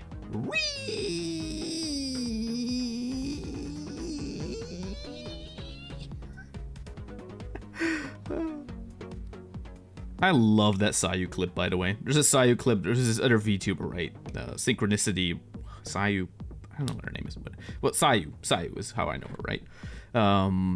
There's this clip where she starts reeing, but the ree is like the most adorable shit you've ever heard. Essentially, it goes like that, right? Like ree. It's adorable. Wait, why do I have? Wait, backpack. Okay. I've told you your sleep schedule is scuffed, Lamau. Hey, no, you spend too much time at night. No, actually, now it's fine. It's 33 past 12 p.m. So like it's morning. It's middle of the night. If anything, this is probably a regular time to stream, right? For most people. I don't know, when do most people stream? Do most people stream in the evenings? I need to figure out what the best times would be for me, not gonna lie. What the most optimal times would be for me, put it that way. Right? Ah! Oh god, I thought that fell. I thought that would fall between like the gap between me and the table, and I would have to go look on it on the floor and accidentally bump my head and then like have pain and then like scream and then be like, ah. Okay. Okay, wait, let's use the ancient. Use the ancient clippers. But they don't have the little thingy, the little spring in them, so they're not as easy to use. They're actually way harder. Shit. Forget these old clippers. You only need the new clippers. Little file thing. Okay, this thing barely works, not gonna lie. They lied to me. It kind of works. It's more like just a piece of fucking metal. Doesn't even have like little... I don't get it. Is it like doing micro adjustments? I don't fucking know.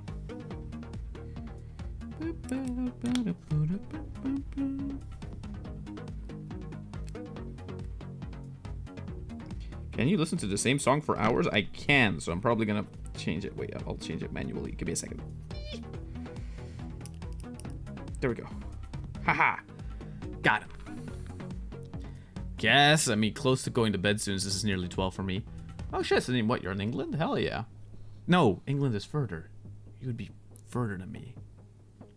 No idea. Time is weird. We're gonna watch... No, that's a Markiplier video I wanted to watch. That's the thing I wanted to watch. Here we go. Vadi Vidya. Because Vidya of the Vadi is a good thing whilst I'm just continuously making all these little guys, right? In 2016, we learned that a new Armored Core game Hell yeah. works. So back then, I remember thinking, man, I really should go back and play all of the old Armored Core games. I need to wait. people love. Before I start this video, right? Britain, I stay close, but it's 11:35. Oh, so it is Britain. God, the goddamn English have invaded my stream. How dare they? How dare the British invade my stream? American time. I don't know where I'm going with this. I'm gonna run another poll. This is the 15. It's an hour and a half though, so it's gonna be a long watch. So, new poll. Hey, what you building? Hey, welcome. I'm building. Let me get the box. I'm building the starter kit. I'm building the recruit edition starter kit because I'm getting back into 40k, and I thought the best way to do so, well, the best way that was recommended to me was like, hey, get this thing. It has like a bunch of different figures in it for you to basically play around with. The price of one lieutenant is essentially for $40. You essentially get a ton of figures for it for the price of it, right? I get a little rule book and some other crap. So that's fun, you know? So maybe down the line on... Oh, I see you new. Not necessarily new. More like returning. More like returning from an ancient time. But this is the difficult one. I played 10 years ago, essentially. Back when Necrons just got their first renewal after a year of me playing. And the Dark Eldar got a renewal. And Dawn of War 2 was like the latest thing and was awesome. And then Retribution was coming out. And Necron Did you just sketch the Space Marine power armor onto your VTuber? Yes. These are all like different items essentially, right? They're like VTuber items, but in Live 2D you can attach them to different parts of your body. So what I did was essentially draw a whole bunch of them and just attach them to the different parts of my body to make it seem like I'm a little Space Marine, because I was playing Bolt Gun and actually wanted to continue playing Bolt Gun, but then I got this thing instead and I wanted to do this. So that's why we're doing this. That's why we're not playing Bolt Gun. Wait, I wanted to type in the poll. Wait. 1.3.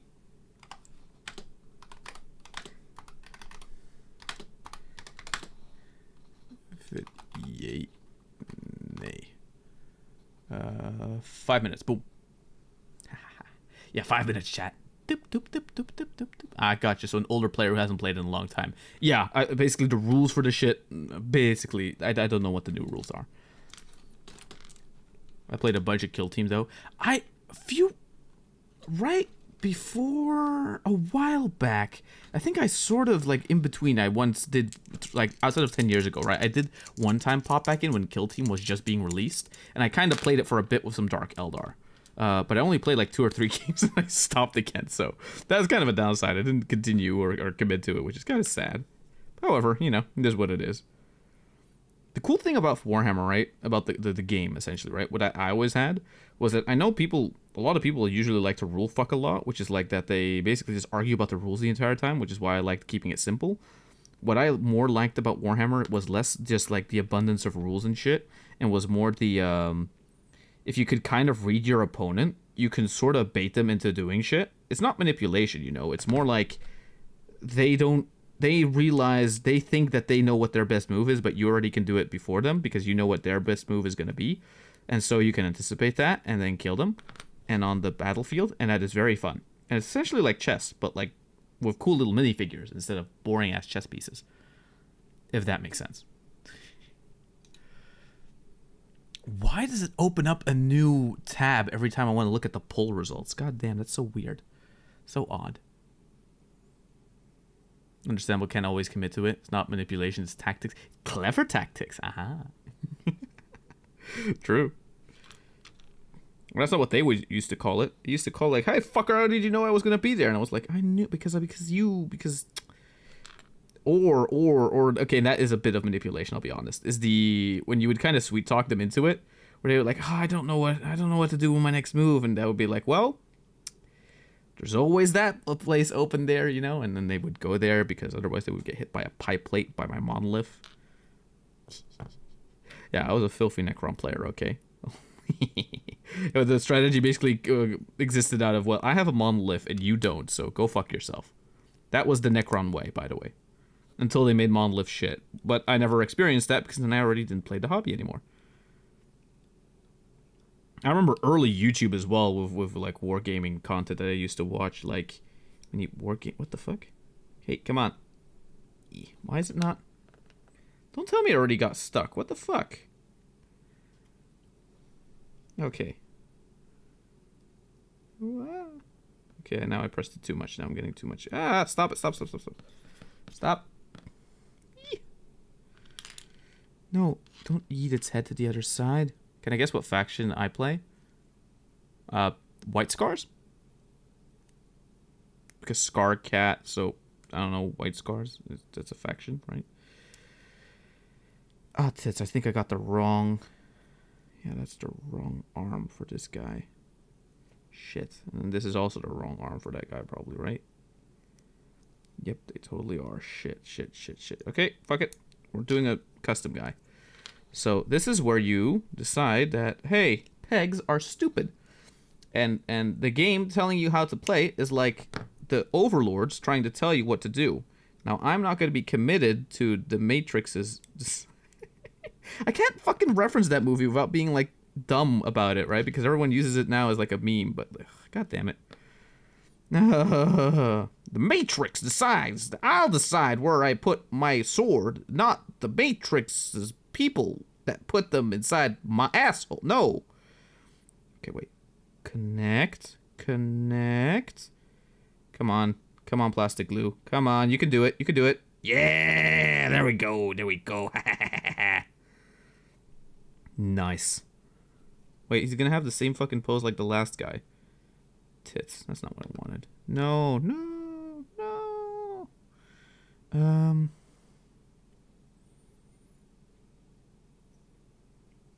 But he's more interesting if he's dynamic like that, though. No, no. Yeah. No. He's more leaping, so it's different. So it's totally not the same. Don't worry about it. I just finished priming them. I'm actually painting a new Space Marine models of my own. First Marines, actually. Shit, nice. I definitely know what you guys are talking about. Orcs. Oh, orcs. So orcs are these this cool little faction of these green dudes that are very like, whoa!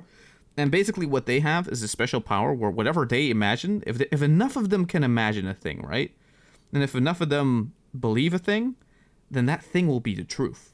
So orc magic is essentially... Orc magic is I take this can of Red Bull, I attach to it this clipper, I duct tape it, right? I duct tape it. Then I take the blue paint, because the blue paint make the DACA better, and then I say this is a gun. And if I believe hard enough it's a gun, and if they believe I believe this is a gun, then they believe that I believe that they believe it's a gun, and then it will actually kill them with gun powers, even if though I just do pew pew pew pew, right? And it'll kill them. Which you might say, hey, doesn't that make the orcs kind of stupid? No, it makes them the best. Because they're just kind of awesome. Because they're just really dumb. But like the funniest, fun kind of dumb, kind of, right? It's a sort of collective psychic field that messes with reality a bit, making their garbage scraps together tech worked. Well, yeah, that's the real explanation. But it's more fun to explain it like they're dinguses, and all their collective dingus energy makes things work, you know? Essentially, I just said the same exact thing, just in a much more evil way. Anyway, we're going to the Zatsu screen, because I just see that the poll completed. And people said yes, so we are watching a video of the Vadi, of the Vidya, of the Vidya of the Vadi. This series. How many games? Which means that I could just continue working on this in the meantime. 6? Are the mushroom bulls or are they dinguses, though? That's the truth. There are 15. You know what? That's always been funny. And that's not even counting. Oh my god, the pain in this. I have Armored Core 5 by the way. Okay, wait. Give me a second. I'm gonna try and not knock over my, like... 3 PS. Why are you clicking? No, stop. No! Stop! What's playing it? Okay, I can't put the sprues on the keyboard. Okay, let's put the sprues on the bed. And then put these sprues here. And then not knock over all my shit. Or try to, at least. I'm gonna knock over all my shit. Okay. And then look! Let's take off the plastic.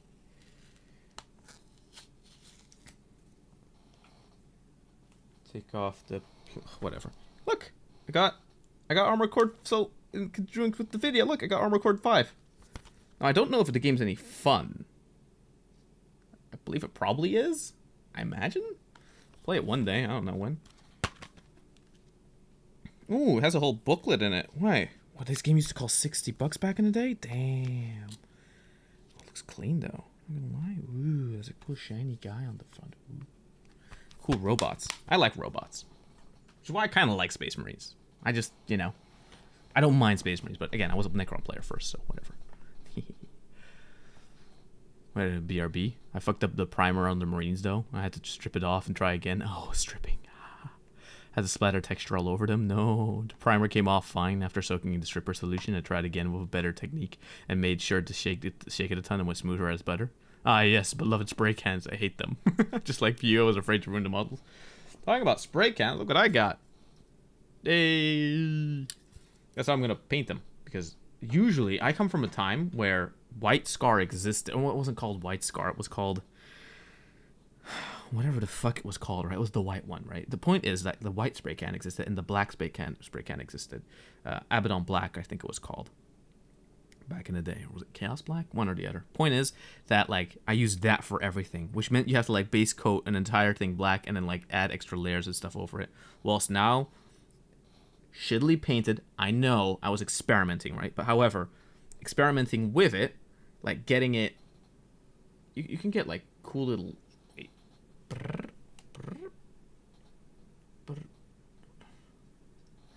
Like you can get cool little results very quickly. I find with contrast paints and stuff like that. I was just testing out some shit. Okay, so it's not all good. It's mainly just like to try out some crap. To get the feel back a little bit for paint. Hey, no, get in the frame, you.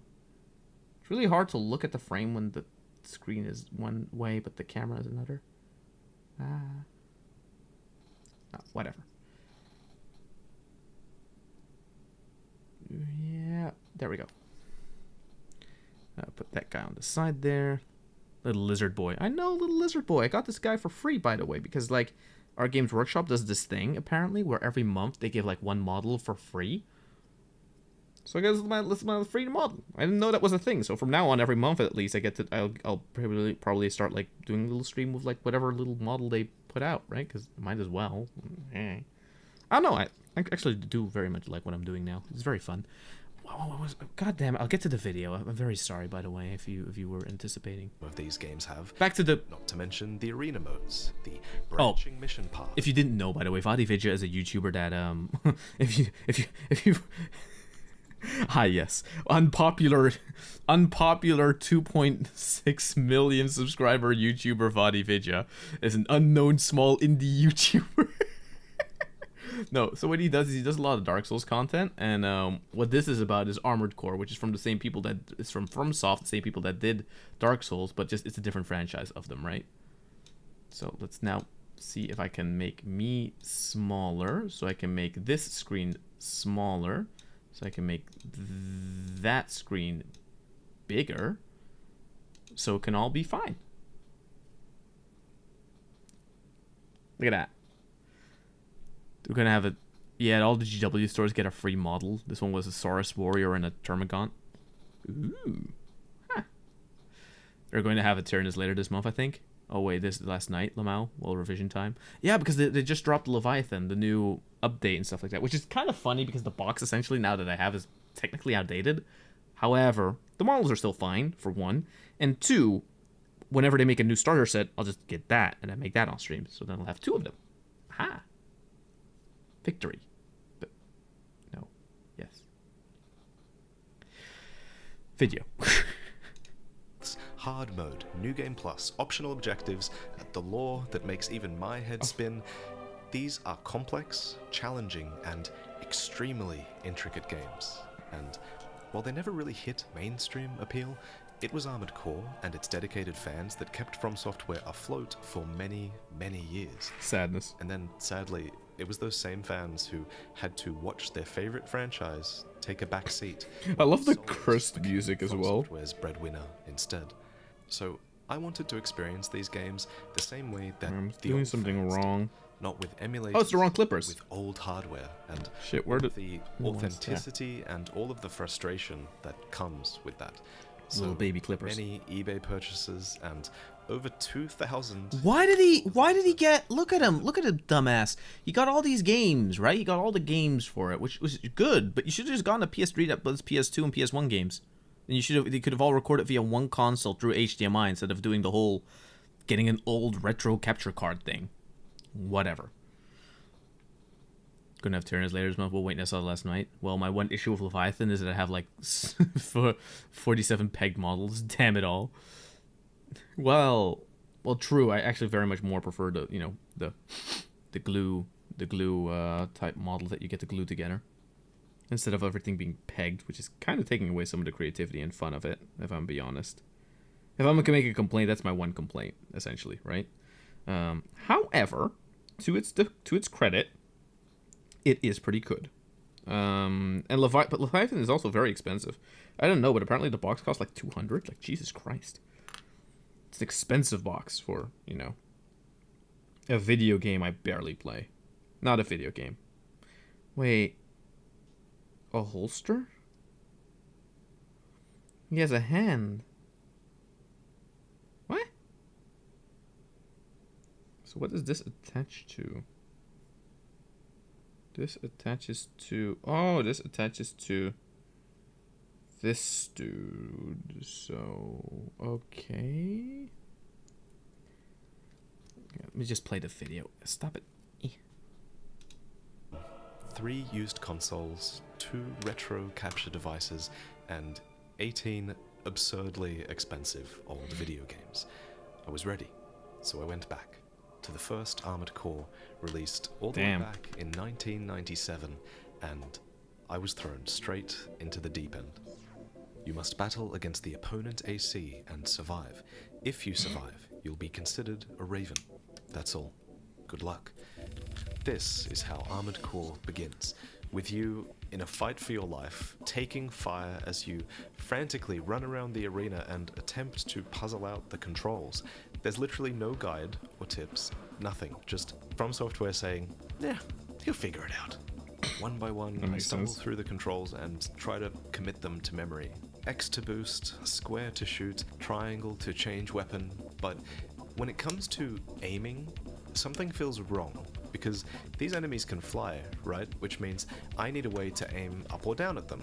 And since moving forwards and backwards are already bound here, that means, yeah. So looking up and down is bound to the left and right back triggers. Oh no. Ouch. That sucks. I'm gonna be honest, even after beating all of these Armored Core games, I'm sitting here now, writing this script, and apparently I could not tell you from memory which supposedly moves the camera up or down. Supposedly with Armored Core, there's this thing where normal games you play it like this, right? Supposedly with Armored Core, there's this thing where you're apparently, or I saw this meme online, right? Which the whole reason inverted controls apparently exist is because you're supposed to hold it like, you're supposed to play it like this or something like that.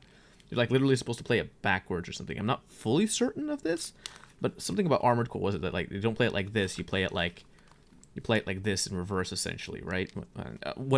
Something I've seen. I don't know where I saw it, by the way, but like it is a thing. Whatever. Not my point. Back to the video. If there was ever a time I needed to look up at something, there was like a 50% chance I was gonna look down at the floor instead. Unintuitive controls. I pushed Pain. through, and I do eventually learn how to get good. These games will simply not allow you to progress if you don't. It's classic From Software, even all those years ago. Ah, yes, Stockholm Syndrome. It even existed back then as well. The best from you. Will you sink or swim? The test is over. Or you bitch and then you put the game down, you say it's too complicated, and 10 years later everyone says you're wrong. Demon Souls. This is the in a Raven nutshell. test. Here you can assemble your mech, but you have no new parts right now. So you go to the shop, where you have no money. So you end up at the mission board, where you become a wage slave to the 2 biggest corporations, Chrome Hey, yo. and Murakumo. Bro, this game is like real life, for real. Battle with each other for supremacy. But your first mission is from the city guard, who are very angry because some workers are protesting in a nearby factory. And since it's not a good look for the city guard to use lethal force on, citizens, innocent civilians. Bro, they make you union bust in a video game? What the fuck? Do it instead. Jesus Christ. You get to it. Damn. Workers' crude cranes and worker MTs are no match for your armored war machine, and you walk away with 14,000 Sadness, you just bust up a union. You have to pay for the bullets you used on those evil protesters, and you'll also need to repair the damage you took during the mission as well. Not the very best Don't and worry, not very... There are always more striking workers who need to be taught a lesson, and there's always someone to profit from. Uh-oh. Making pretty good money. Funny video becoming a very... Until the 3rd mission, where I was tasked with rescuing a truck filled with chemical weaponry. Ah yes, the and chemical. I proceeded to promptly blow up the truck, and I assumed that I would just get to try again, but no. Instead, the mission completed and gave me my reward. Minus 1.4k for ammunition, minus 4.4k for repairs, and minus 200 credits in compensation for that poor civilian's car that I crushed during the heat of battle. So I hadn't just failed the mission, I had actually lost money attempting it. That's actually kind of funny, not gonna lie. Bankrupt going into this game, but turns out you can be financially bankrupt as well. Ah yes, finally, a video game that fulfills my wishes of becoming bankrupt as fuck. I was way too hesitant to spend credits. What now? Probably because new parts and True, stats old video games had you bust into unions. Wait, what? No. I would realize that you can't Damn. really go too wrong spending Old From Software was kind of mean. Chances are it's an upgrade, and even if you regret buying it, you can always sell those parts back to the shop for the same price that you bought them at and just buy something else instead. This is a game that will not stop you making mistakes, but it won't always punish you for those mistakes either. So I had no idea what I wanted to buy from the shop, but I had heard whispers about a legendary weapon that existed in this game, and I knew I needed to try it. I needed to figure out. He already why is charging, it was so I don't want popular. everyone to It's charge like called that. The Kurosawa, an energy rifle that you actually can't get in the shop. Instead, it was one of the many hidden parts in this game. These are parts that you actually have to hunt down and pick up during missions. I had read somewhere that the Kurosawa was hidden behind some explosive barrels in an early mission, and it was easy enough to find. Weapon obtained. Okay, so this thing was insane. It dramatically increased my firepower, and most enemies would die in just a few shots. But it wasn't without its downsides. For one, the Kurosawa was extremely heavy, so I realized I needed to buy heavy legs in order to accommodate that weight. The Kurosawa also has pretty limited ammo, so I equipped some. Look how legs dinky that to game back looks. It up. looks so great. It's Not really gonna lie, I interesting love how it. Just changing one part of your Looks build good for a can PS1 game, fundamentally change your but it probably plays like Parts absolute will introduce fucking new ass. problems that need to be solved, and by solving these, your knowledge about parts and stats will just naturally increase. And I think that's really cool. I also realized that the Kurosawa was an energy weapon, so it costs energy to fire. That meant I needed to take a closer look at my generator, and I needed to decide whether I needed a generator with high energy regen or a generator with high capacity. High regen would make me better in prolonged fights, but high capacity would allow me to fire a ton more shots and Ah, new guy gun. in the short term. Look at that. I'm going to repeat this point so many times over the course of this video, but I think it's really amazing that Armored Core allows you to change such fundamental things about your gameplay. Anyway, the final thing I learned from the Kurosawa was that its energy ammo was actually free, and in the early game, when you're strapped for cash, that's an amazing thing. And so I was learning so many lessons here that would serve me well in all of the Armored Core games to follow. Now, Look at that. Kurosawa Neat. was powerful, Oh, but nice. Didn't realize there were armored core settings. easy. Looking up and down was still a I don't fully know it Some either. missions had very Look at unclear that. I got my little objectives, squad. No. and there were so many missions Wait. where I just spent ages. Oh, yeah, no, 'cause this is my navigating lieutenant. Mazes Yeah, no, of forgot. corridors with agonizingly slow turn speeds, only to die or run out of ammo right Aha. at the end. So most of the time, I was just craving. So is that the simple marine paint combat set? against This is the enemies. yeah. This is the Those were my favorite fights. starter kit. If the fight had some The starter kit for the voice Space acting Marines. to laugh at, well, The recruit edition starter set. You're a And then I'm putting it together with the know anything about those things. this thingy to get back into the hobby after not being in it for like ages, over 10 years essentially now. To die. there was also. Sounds so weird to say. Like, damn, makes me sound very old. I got to the final boss. I dig it. and Then I got a unique cutscene. This wasn't just a unique cutscene; it was a game over screen. Sadness. So, for the first time in hours of play, I discovered this, and it booted me back to my last save, which I had made so long ago. So it was just so much fun Oof. to redo all these missions again. And Ah, yes, before the days of autosave when games would literally just kick you back and actually no, that sucked. Well, you People should- that are like we this was the PS1 era, you know. Saving took time. Menus were slow, so Sadness. I didn't bother to save until I had this experience. But I pushed through. This last level the I was metal stuck hand on with the was plasma tricky gun 'cause because it's cool it looking. required me to clear rooms and rooms of enemies really efficiently. So I had to make sure to manage my health and ammo so that I had the resources. you got the required paint and tool for the set too. final boss. So Ultramarines? It was Oh no fun. no. Yeah. Overcoming it. So wait. Except- Pause for a second. I definitely want to go for Ultramarines. However, I got a few extra paints, but partially the thing is that part of them are paints I used to have, and part of them are newer paints I bought. So like I do have like this idea for using Fenrir's Gray and like Teclis Blue and what is it, Blue Horror, essentially to create like very clean highlights on the thing. I also technically have the Talus Blue Contrast, which is what I was testing out with this guy.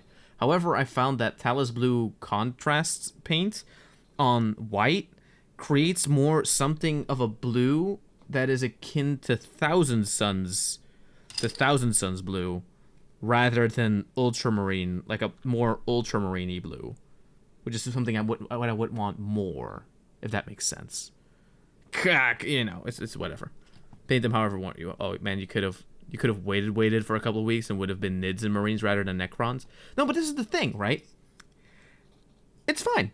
It's fine, because I'll do this now. I'll have fun with this now, putting it together, and then when the version with the Tyranids comes, I'll just buy the Tyranid one, and I get to put together Tyranids and more Space Marines. So, you know, it's a win-win-win, because technically, I just get to waste money either way. It's not like you can't use Necrons anymore. No, true. Plus, Necrons are fun. Kind of. They're just not as fun to paint, though, because that's that's a little tiny story time, right? Tiny story time tangent. Back in the day, the reason I started with Necrons was because the player, like, the first thing I saw was essentially Necrons versus Space Marines on like a play set, and I very much enjoyed the way Necrons looked and like how their tech was all spooky and mysterious, right? So I actually before I became a space, I never actually was a Space Marine player, funnily enough. I always played Necrons, right? And did that for a while, but the only thing that started to get to me was that Necrons are kind of boring after a while, because there's only really a few ways to paint them that look fine, especially back then, because that was before the whole revamp with all the extra models, right? That was when pariahs were still a thing, if you know what those are. Essentially, all the Necrons that existed within Dawn of War Dark Crusade, that was all of them. That was like all of them, right? So there really weren't that many models. So it got a little repetitive after a while. And then instead of, you know, playing an army like Space Marines, because everyone played them and they were normally bastards, I moved on to Tyranids, because those were more interesting to paint. And also they then recently got their revival with the book with the Carnifex that goes rawr on it, you know? That codex came out. And then I played Tyranids for a while. So essentially it is very funny that I'm going to then be going from a starter kit that has Necrons in it to a starter kit that has Tyranids in it. It kind of follows the whole, you know, it's gonna be cool. It's gonna be cool, I think. Yeah, sorry. That's fair. Models are models. Yes, indeed. Plus, I get to paint whatever I want to paint, you know. Oh shit, Starmain, welcome into the welcome to the YouTube chat. Yeah, sorry if I didn't see you. Hell yeah, for the Emperor, indeed. I do very much find it funny how I kind of made it that the proportions kind of make sense for the Space Marine like Life 2D item model thing. It's kind of cute. I dig it. I'm wiggling around like a fucking Ultramarine. An Ultra Smurf, god damn it. But I like Dawn of War. You know another reason I like Dawn of War, right? Was because it didn't have space Ultramarines in it. Because fucking everyone made Ultra. Like now I've become, again, over time I've become more appreciative of them, right? However, back in the day I was like, fuck, everyone makes Ultramarines. Everyone paints them shittily as well, right? Because kids. Because we're all kids, actually, funnily enough. However, where was I gonna go with this? I was gonna go with this somewhere. No. So what then happened was that I did Tyranids for a while, and I did Chaos for a while, because Chaos is fun. Because Chaos basically allows you to do the coolness of a Space Marine, but with like the extra green stuff possible customization of like green stuff and like Chaos, Corruption, and that kind of crap, right? So maybe over time I should have like a little warband of every one of them, of all the armies and stuff like that, and then I could do like a stream where I paint every different type of creature within the 40k universe. Maybe just do a bunch of painting streams. Who the fuck am I gonna play with? I don't go outside. Well, I do when I'm required to, for money.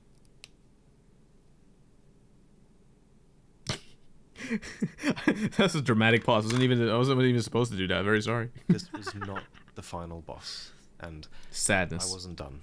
Not Fadi Vidya, coping and the seething. Final mission takes place at the Raven's Nest headquarters, where a mysterious band has broken in and left behind a set of floating mines. Now, yes. Raven's Nest itself wants you to come in and dismantle them.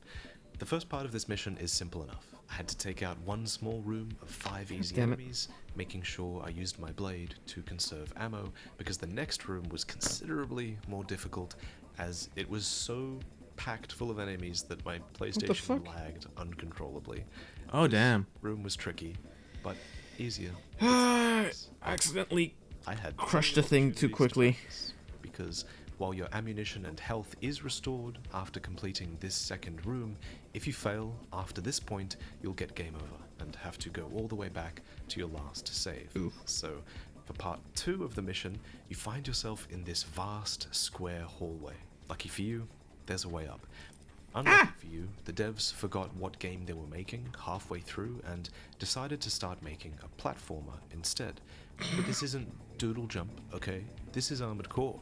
Damn, Doodle Jump, remember looking that? up and down in this game is I excruciating. remember when everyone used to have that on their phone, and I didn't, because I was a contrarian. Fuck your Doodle Jump. You're going, and then you have And to a half look year later, down I to also make played sure it. you have your landing secured every time, because all of these platforms are moving. They're moving in different directions as well, and all at different speeds. Some will even run into each other and Can make slag you swampy off, dirt and which is foliage great. bases for my And orcs. then I like to imagine my there's orcs are the lurking in turrets some that dank attach to the swamp top of jungle on the the death world somewhere. platforms, which will give you They're just all, they're all Shrek. stagger and No! damage Why does while this you not attempt attach? your ascent. Motherfucker. They don't do much damage, and they don't take that many hits to defeat, but Plastic glue, man, fuck you're you. gonna really miss that HP and ammo when you finally get to the top, because the worst is yet to come. This is just a Take frustrating, care, motherfucker. time-consuming You're getting glued. interlude for you to enjoy every single time you have to redo this mission. And unless you're an Haha, hardcore get glued, god bitch. using save states on an emulator, you will have to redo this mission. And that's because of what or who comes next. Name of AC. 9-ball. If you had ever looked at the ranking menu in the Raven's Nest, you would have seen a list of all the enemy ACs in the game, and 9-ball is the top ranked AC, piloted by someone named Hustler 1. Hustler 1, no. Just watch this attempt of me fighting him. Battle Brothers, move forwards. Time to kick his ass. But not to worry, Aha. after getting over it 20 minutes later, I was back for round 2, which went like this.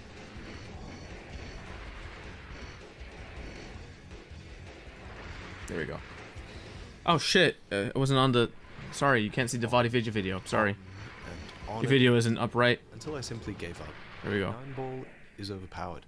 Literally, he actually has something unlocked called Human Plus, which is an overpowered state that you can unlock if you go into Listen how salty he credits sounds. in debt, which is cool, but I didn't do that. So 9-ball can fly better than me. He's faster than me. He has better weaponry than me. He approaches from above with the high ground, and he forces you to fight by. Also, by the way, for the people on This Twitch, is the there nature is a of YouTube link, vertical or you could do hashtag YouTube, exclamation point YouTube, where you can see the stream in 1440p. If you find that the resolution on Twitch is too low every time to be able to see everything in high enough detail, you know. I decided to not fight. I'm just saying it as an option, you know, that you have. Oh, My fucking no! life past this absolute terror. No, I want see the if I different could just chest. Get past No, him give and me. complete the No. mission that way. Shit.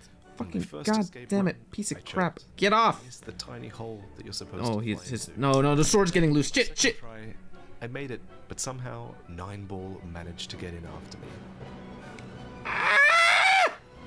No.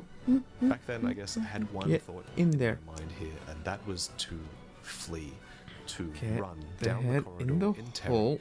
away from this. Okay, these blight pegs are annoying. Just can't. that I just had want to been glue this killing me all fucker to. day. There we go. The AI core that Ha! you destroy at the end is somehow part of Got it! Ball's consciousness, and you destroy it. Mission complete.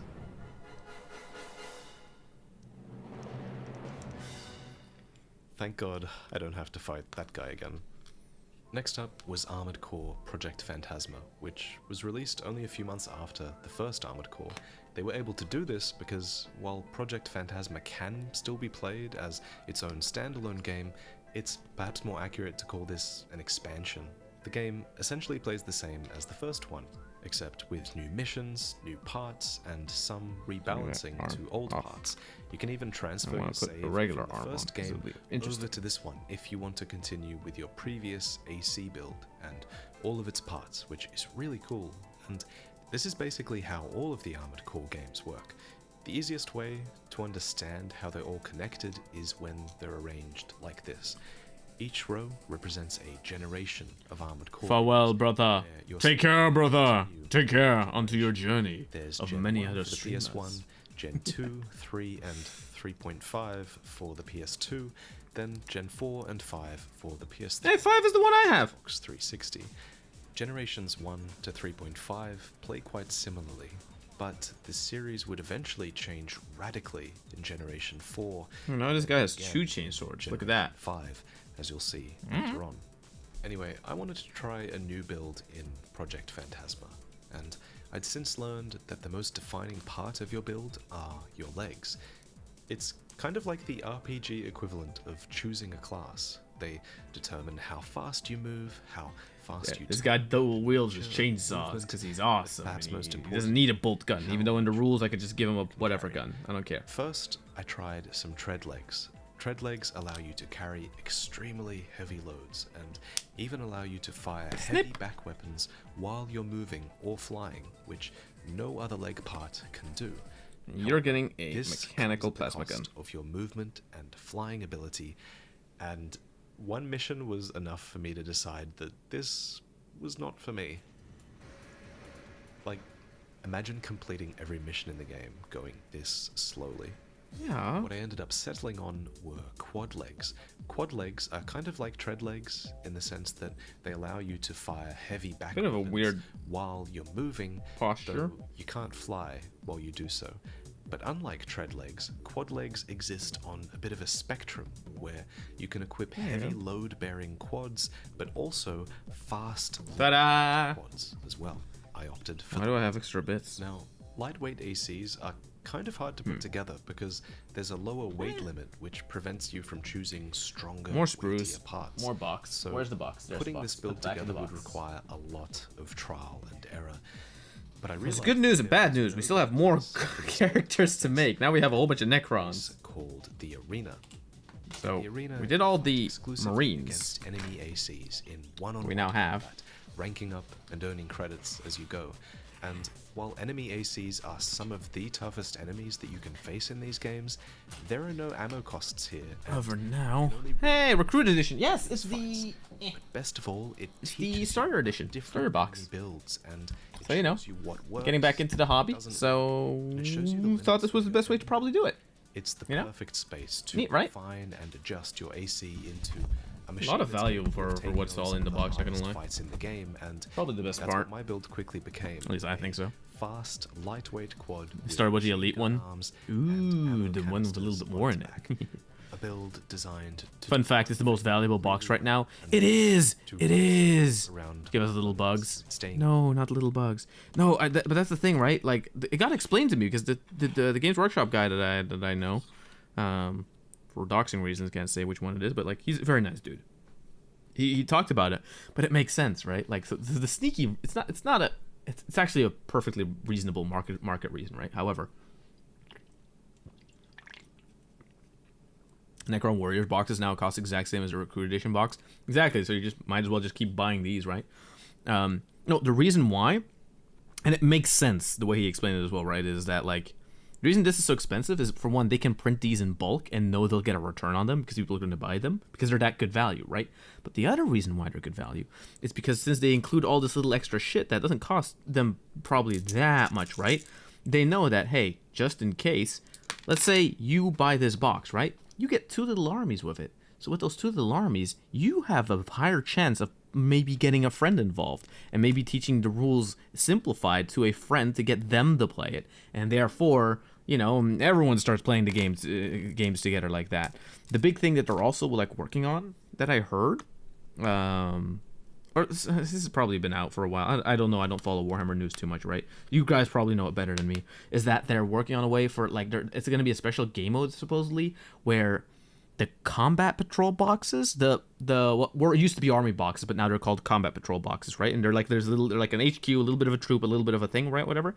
So what they're gonna do is essentially give a game mode that is only called combat patrol, where the combat patrol boxes will be able, where every army will be able to basically fight any other army with only the combat patrol boxes, and they're gonna get some specialized rules to make sure that like the combats are fair, because some boxes come with more points than others and stuff like that, you know. However, there's going to be like special rules in place to make it so that like so that everything is balanced. Apparently, that's what they're going to be doing supposedly. You just get it and start playing with the separate rules in the data card. Yeah. Like, it has its own. It's basically like you're gonna have the main game mode. You have the main game mode. You have kill team, and then you have combat patrol. And then you probably have a few others. I don't fucking know. I'm not that well ingrained in the thing. Again, I just started again. The rules are something I haven't the whole like data cards and separate rules for everything. That was before me. For me, it was you had your codex, you had your rules from whatever your little guys had, and you had maybe a special character or two that gave your army a special rule or whatever, right? The only places where you had like the special army rules or whatever, or what data cards essentially seem to me like now, were for Armageddon or like for Apocalypse games. There you would like get like specialized rules, or like orcs, because there would be a lot of them get like this one special rule or whatever. Fun fact, I used to hate them. I was like, because it's random bullshit you pull out of your ass. It's like, no, I like to have models on the table that do shit. Whatever. Necrons need a new one. So you have a boarding action, which is almost like team kill, but with 40k rules. Huh? Eh? You see, you already lost me. This is why I have several armies myself and fully painted, so I can toss one to a friend and say, hey, guess what? You get to play these guys. Not true. True, because that's the biggest... Even for me back in the day, that was the biggest problem, right? Getting someone into 40k was such a pain in the ass, because for them to get into 40k, they'd have to spend such a fuck ton of money, right? Which is why Assault on Blackreach, that was the starter set when I started, right? That was the starter set that was out at the time-ish.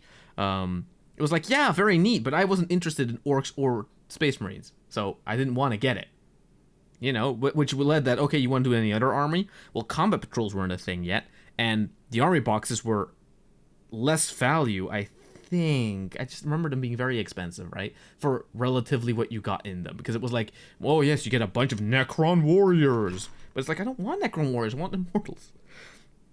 But you need to have 2 units of Necron warriors before you can field anything else. Sure, fine, whatever.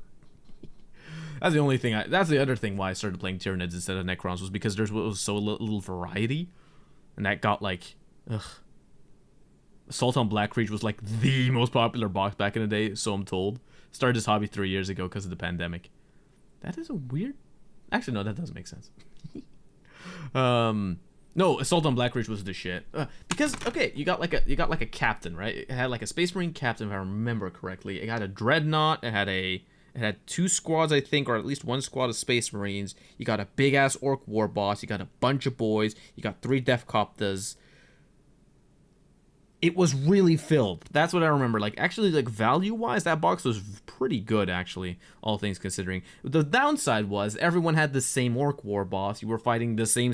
I think that was the other reason why I didn't like Space Marines that much back then, right? Because 1, their proportions were kind of dinky. They're fixed now.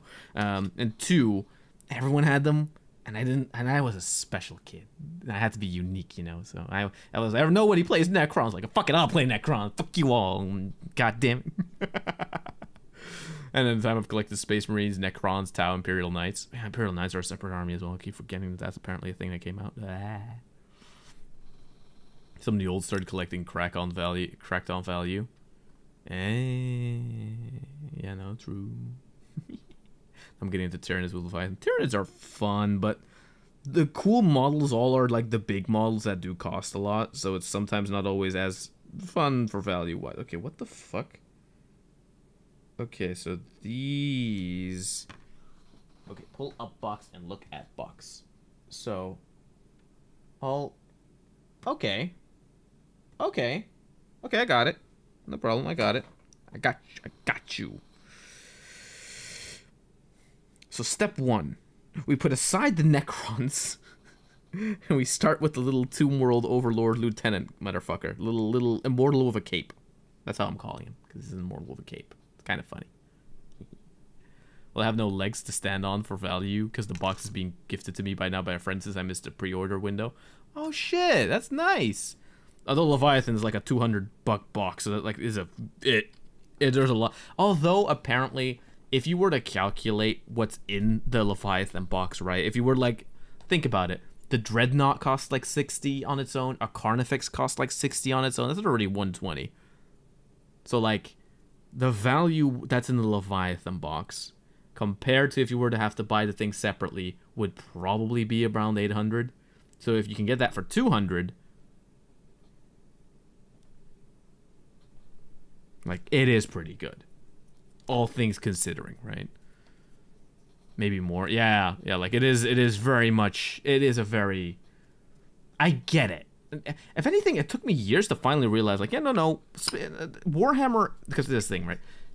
They're all plastic, dinky little models. Like, yeah. You're overspending for little pieces of plastic. Sure.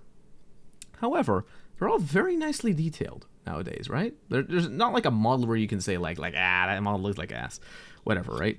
And not only that, but value-wise, are they overpriced? Sure. But then again, everything's overpriced. Try to go out nowadays. You know how fucking expensive it is to go like to a store or whatever, or to go to a or to go out. Go drinking one night. It's like you lose a fucking box like that. You lose $40 going, like, if you go get some good drinks, right? You don't go get beers because you're a dipshit. No, you go drink real drinks like cocktails and shit. And then you're already coming to the same amount of money that you're spending. So at the end of the day, Warhammer's expensive, but it depends on your budget, what you have available, how much you earn, and what you want to spend it on. Somewhere between 65-75%. Was told more than 65%. Yeah, no. And what I've been told as well from the guy when I was talking with him, he was like, yeah, no, actually, the value for that thing is kind of insane. That's why it's so limited as well. Mission packs, data cards. I don't get the whole cards thing. Why did they have to turn into a card collecting game? I was watching the Armored Core video. God damn it. Outside of their FCS lockbox and keeping them in my own. It's hard to explain just how satisfying it is to refine your build in these games and to see it all come together perfectly at the end. You know, you solve energy problems. By the way, whenever I like click through this thing and like I'm touching the plastic, it's like, do you guys hear that? Because I should have the microphone set up in a way where essentially, right, if I turn off the video, this should essentially be the similar setup to what most ASMR artists do. Kinda. At least compression-wise and loudness-wise. I did that kind of on purpose, because if anything, I like the chill vibes of doing this crap game, whatever, the model building. God, I like cutting sprues. It's so much fun. But the only thing, it does get tedious after a while when it's a lot of things, you know? If it's like a lot of sprues you're cutting. So like I like little guys like this I like putting together. But if it's like a whole army of big sprues, it becomes kind of tedious. If they would have just been ordered like this guy, I would have probably not had that much of an issue with it. This is a very nitpicky bullshit complaint, by the way. Don't listen to me. Actually, when it comes to hobbies, Warhammer is actually pretty cheap. Only seems expensive because of its nicheness. Kinda, yeah. And of course, things don't... No, actually, that's not true. Things do translate, because like all the painting skills you acquire within Warhammer are skills that can translate to regular painting and or 3D painting. On YouTube you'll find it within my VOD collection, right? There's a stream where I'm doing this either the Magni one or a recent one where I did like a Pippa Pipkin under VTuber, right? And I made a little like PS1 style model for her, and I started like painting it, right, with essentially similar techniques that you would use in Warhammer, because these skills have translated for me in real life so many years later, which is actually fucking awesome if you think about it. Yeah, but that's the painting part of the hobby. Oh yeah, true. Okay, I put a little bit more emphasis on the painting part more than the playing part, because I did more of the painting than the playing, mostly because I didn't play all the time. Although there was like I think there was very much back in the day 10 years ago, like a very much a 2-year period of me non-stop every weekend going to the store and either painting something up, talking with people, or like or playing games. Like there was a time when I was very social. Incredibly tiring time, actually, not gonna lie. Back to the video. Up with a build that is entirely your own. You know, about 45% of Warhammer community actually don't paint their minis. True! It's such a sad thing to see, though, not gonna lie. Unpainted minis. Although I did it myself as well, not gonna lie. When I went back I had a phase like that. And I realized that because it makes sense. It's because you overbuy, right? You overbuy to how much you can paint. It was easy for me to tweak. Although now with slap shop and like contrast paints, just getting simple things with colors on the table is more easy than ever, which I think is a good thing. But for the final mission, because games are more fun if everything's painted. I'll be honest. Controversial opinion, like yeah, you can play without everything having to be painted, but it's more fun if everything's painted. If that makes sense at all to any of you. Again, maybe a bit pretentious, but then again, it's Warhammer. Like, Warhammer is peak pretension. Let's be honest. As like a knight, what the fuck was I? Probably like a 10-year-old to 11-year-old or 10-year-old or an 8-year-old, whatever the fuck. I was such a pretentious kid because like when you go on the playground, right, and play, and I was the first one to hear about Warhammer and stuff like that. You would have kids be like, I'm Darth Vader and I do Force choke, and then I go, I'm a Necron. I'll be back. We'll be back, because that was what it was called before it was called reanimation protocols. They would go, what do you mean you come back? No, you're dead. It's like, no, I revived myself because I'm an ancient automaton that can... I was such a fucking chuny back then. So, I do my Chunibyo stick. They get angry, and eventually people don't want to play with me. That is, look, that is not the point, okay? I'm not salty about it. If anything, I was bigger brain than them. I don't care. I much prefer my minis painted, so I prefer my minis painted. Yeah, true. But it makes sense that people don't bother at all. It also takes time and stuff like that. It's like, yeah, that makes sense. Final fight was against Stinger, who's a bit of a joke, honestly, at least compared to 9-Ball in the previous game. Stinger's strategy was to shoot out so many rainbow bullets that my FPS would drop to unplayable levels, and it almost worked, because I actually ran out of ammo in this fight and assumed that I'd lost. So at this point I actually gave up and went close to him so that he could just kill me faster and get it over with, but then this happened. His own what the fuck? Dealt the final piece of damage to himself. Huh. Pretty fitting way for this guy to go out. My AC gloriously flies Bro. into the roof, and that's the end of Project Phantasma. I felt like I was getting pretty good at the series, but From Software were watching, just waiting to tear me back down again. Because the next game... I love how like the From Software experience feels like a... I legitimately felt dread when I put in the disc, loaded up that first mission, and watched this cutscene. Don't shoot me. I'm leaving now. What the hell? What? Another one? Damn, Class A voice acting. Jesus Christ. What's a top-ranked arena AC doing here? Oof. Oof, this is rough. I heard you've been looking for me. What is this voice acting? I've heard you've been looking. Oh yeah. No one can defeat me. Oh, bro, voice acting in these games must be so fun. This time it was personal, on a few levels, because I wanted revenge on 9-Ball for him shaming me in the first game, you know, in front of all my YouTube viewers as well. But apparently, my character in the game wanted revenge as well. He's the one you've been looking for, huh? Lana is your contact at the Raven's Nest, Ah! and mail from her reads, when we first met on the network, you mentioned becoming a Raven because there was someone you wanted to kill. AC name 9-Ball, pilot Hustler 1, top-ranked AC in the arena. Damn, the grudge carries over into multiple games. It's actually kind of cool, not gonna lie. A rivalry like that, that's kind of fun. I'm actually mind share that I'm working on right now. It's very much a work in progress. No problem. Post it in the Discord. There's an art channel for stuff like that. You know, where if you're making something, you can share it there. It's a tiny community. Behave. Those are all the rules. You know, behave. Have a little common decency. You know, common decency, a little bit of common sense, a little bit of fun, but nothing too extreme, nothing too explicit. The rules are stated. They're loose, but loose enough. And yeah, that's all. Wait, I want to continue the video, but I'm also putting these things together. How can I click on the button? If I'm put the... No, his armpit is like... His hand is like escaping from his armpit. This is the really annoying model. Squish together. Squish that cat. No, there's like a gap. You mother tit. Fuck, god damn it. Aha! Got it! And you put his head on. Because now the Necron head's attached like that for some reason. Probably better than the way it used to be, where they would just be a little ball joint and you'd have to glue them on. I kind of hope for the best. Well, let me open the Discord very quickly so I could see. Hi! Welcome, new people that are arriving. Arriving in the Discord. That is all we know. She comments that anyone who attempts to face 9-Ball in battle will surely be destroyed. That if we're really serious about this, then she can arrange it. Ta-da! Got him! They fight him. So Lana immediately passes us a mission from ProgTech, who manufacture AC parts. They want us to put down some rampaging robots in their factory, and in return, they'll give us some free parts and sponsor us in the arena.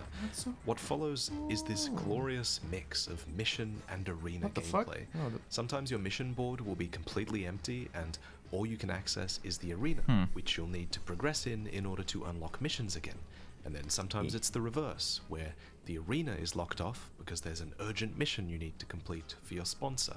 And it's this balance, the way that the arena and mission gameplay is interwoven, that makes Master of Arena easily rank within my top 3 Armored Core games, because the pacing is just phenomenal.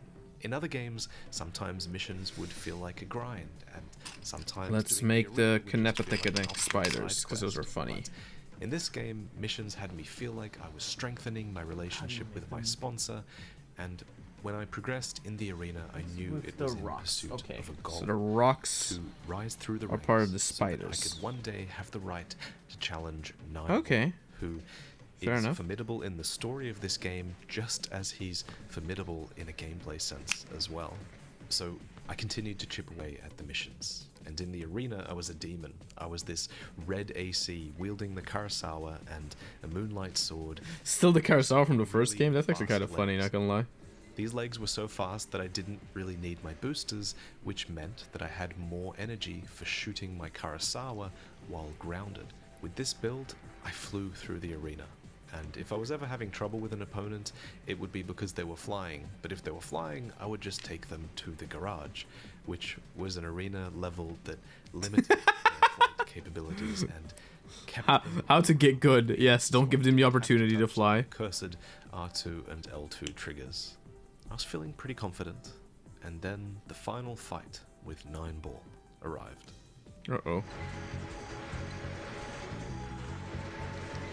They made Scarab Swarm so much more interesting looking. I remember them looking very dinky, not gonna lie. They're like one of the most boring units in the entire thing. So boring you would just get them for free with I like thought this fight went pretty well. Got your it on the warriors. first try. Except that wasn't the end. The corporation, the ACs, the Raven's Nest. the Raven's Nest. Mar, mar, mar, mar, mar, mar. All of these were formed by me. For the sole purpose of recreating the world and humankind with it. The fuck? That's the duty to which I've been entrusted. Yeah, Mars. Those who wield too much power. What the hell? Uh-oh. There's 2 of them. Those who only bring chaos. Damn, the AI went mad. They are simply not part of the program. Phase 2 has you fighting 2 9-Balls, and that's exactly as hard as it sounds. 9 balls. Really cool. You have Necron heads that have like their have battle damage on them. That the 9-Balls are able to be mass produced, and they actually aren't piloted by a human. Instead, they're controlled by a highly advanced combat AI that thinks it can rebuild the world by manufacturing conflict, as long as they're the strongest Raven, which is why it has to take you out, which it does, repeatedly. Why do you insist on interfering? Quickly, I realized that it's extremely important that you do well in the first fight against the single 9-Ball, because your health and ammo that remains is what you'll need to take on the other 2 at once. That's such And bullshit. after a ton of time-consuming resets, I realized that there was an upper level to the dual 9-Ball fight, which could be used to potentially separate the 2 and help you to Aha! one at a time. Clever hacks used once again. Finally, I was victorious. I was created to protect mankind and this world. I intend to fulfill this task. There's this kind of like absurd, giddy dread that I've only ever really experienced playing FromSoft games. That feeling that No, I've arrived after reading to my psychology who wants to be analyzed. No, CP is CP505 on the YouTube chat. Don't. No.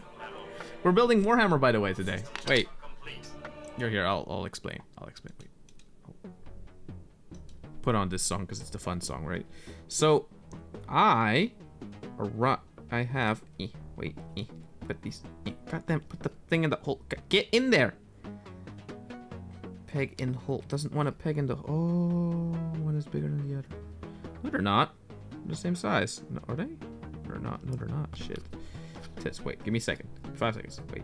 E.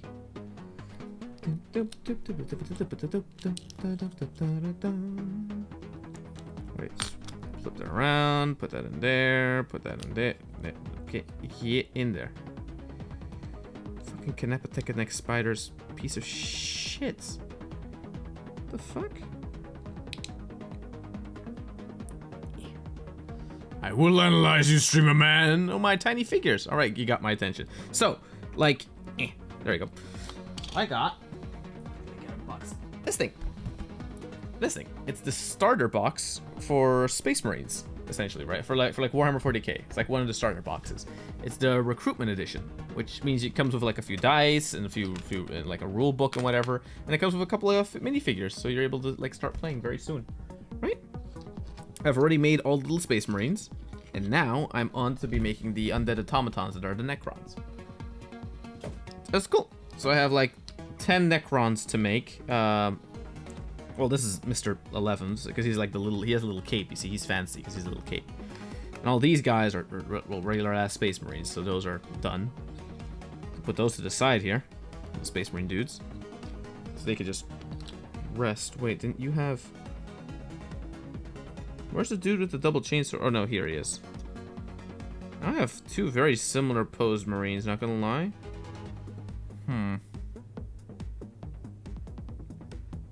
Is what it is.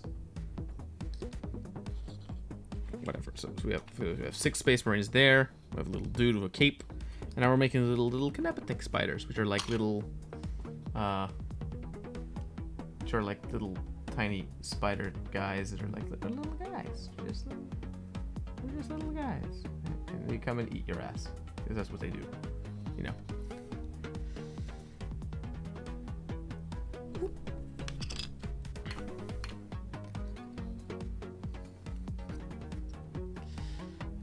What was I doing? Yes, game. Wait.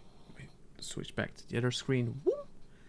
Okay, continue watching the VTuber video. Or I'm listening to it actually more than I'm actually really watching it, but it's fun to listen to, so it all works out. They have undersides? Target verified. Commencing hostilities. Oh.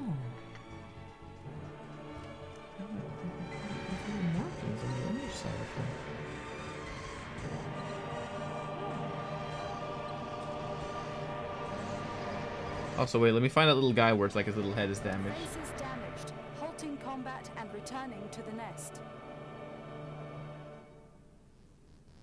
This third phase is extremely tough, and it also takes a while to learn it because you have to defeat 1 9-ball, and then you have to defeat the 2 9-balls before you even get a chance to practice this fight.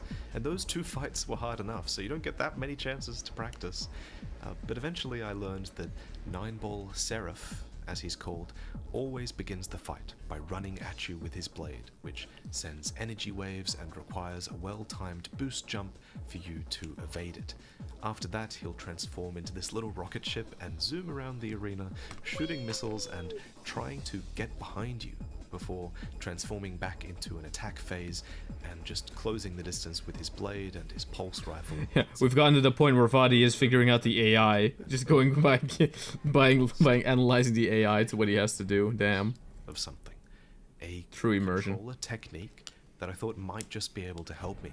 It's something called the legendary. He's gonna talk about it, I think. Some said that it was a meme. Others said that by holding your controller backwards, you could get full access to every button at once, which would allow for perfect control of your AC. So I gave it a try.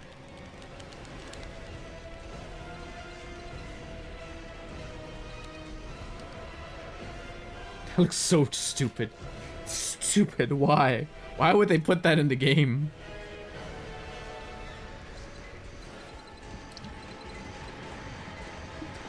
Why would you want the reverse grip? The reverse grissy? No. Finally, The gorilla grip. after countless attempts at Phase 1 and about 16 victories in Phase 2, I managed to overcome Phase 3 with a little bit of skill and a lot of luck. And I was just joking about using the armored core grip. Or was I? Anyway, Oh no. 9-ball is dead. Thank God I don't have to fight that guy. Put up 5. Oh, look, we're almost there. We only have this sprue Next up, left. This full Armored fucking Core sprue. And then we've done all of them. Excited for this because Hey! this was a PS2 game, and 1, 2, I had been 3. eyeing that PS2 controller off to my side for a while now, just knowing it had what I wanted, 3, dual 4, analog 5, sticks. 6, I couldn't wait 8, to be able 9, to 10, aim properly, so 1, 2, I grabbed 3, the 4, controller, 5, moved the 6, sticks, and they didn't work. 7, 8, 9. What? What? For Why do I some have so many? unfathomable reason, From Software had decided to stick with the back triggers for camera control in this game, which I just don't understand. The solution was right there. It's insane to me that this wasn't a design priority for them. Maybe there's a good reason for this, but I don't know. Anyway, let's talk story. So, Armored Core 2 takes place 67 years after Jesus the Christ, disaster of Arena, 67? when a cataclysmic event Not even called 69. the Great Boo. Destruction forced Boo. mankind underground. Eventually, however, mankind discovered the Well, I'm gonna go again. Got early Mars exam tomorrow, so see you, Tori. and started Have fun with to the set up tiny colonies. figures. No, thank you so much, SCP-05. 05. Resources Oh, no problem. Just you know. inevitably break out once more. It's a very casual stream today, Compelling you know. I'm just story. kind of looking at things and, I and wanted looking at this my little story guide that to I'm making, you know. begin in a really unique way this Very, time. very calm. It's a This very time, calming I didn't stream. It's start not with too a much single rage, not too much Instead, I thingamajig. It's essentially a watch-along stream, but then with like whatchamacallit, in the arena with until I had defeated every it's essentially a single watch-along opponent stream with some and extra become with some extra activity in the background. even.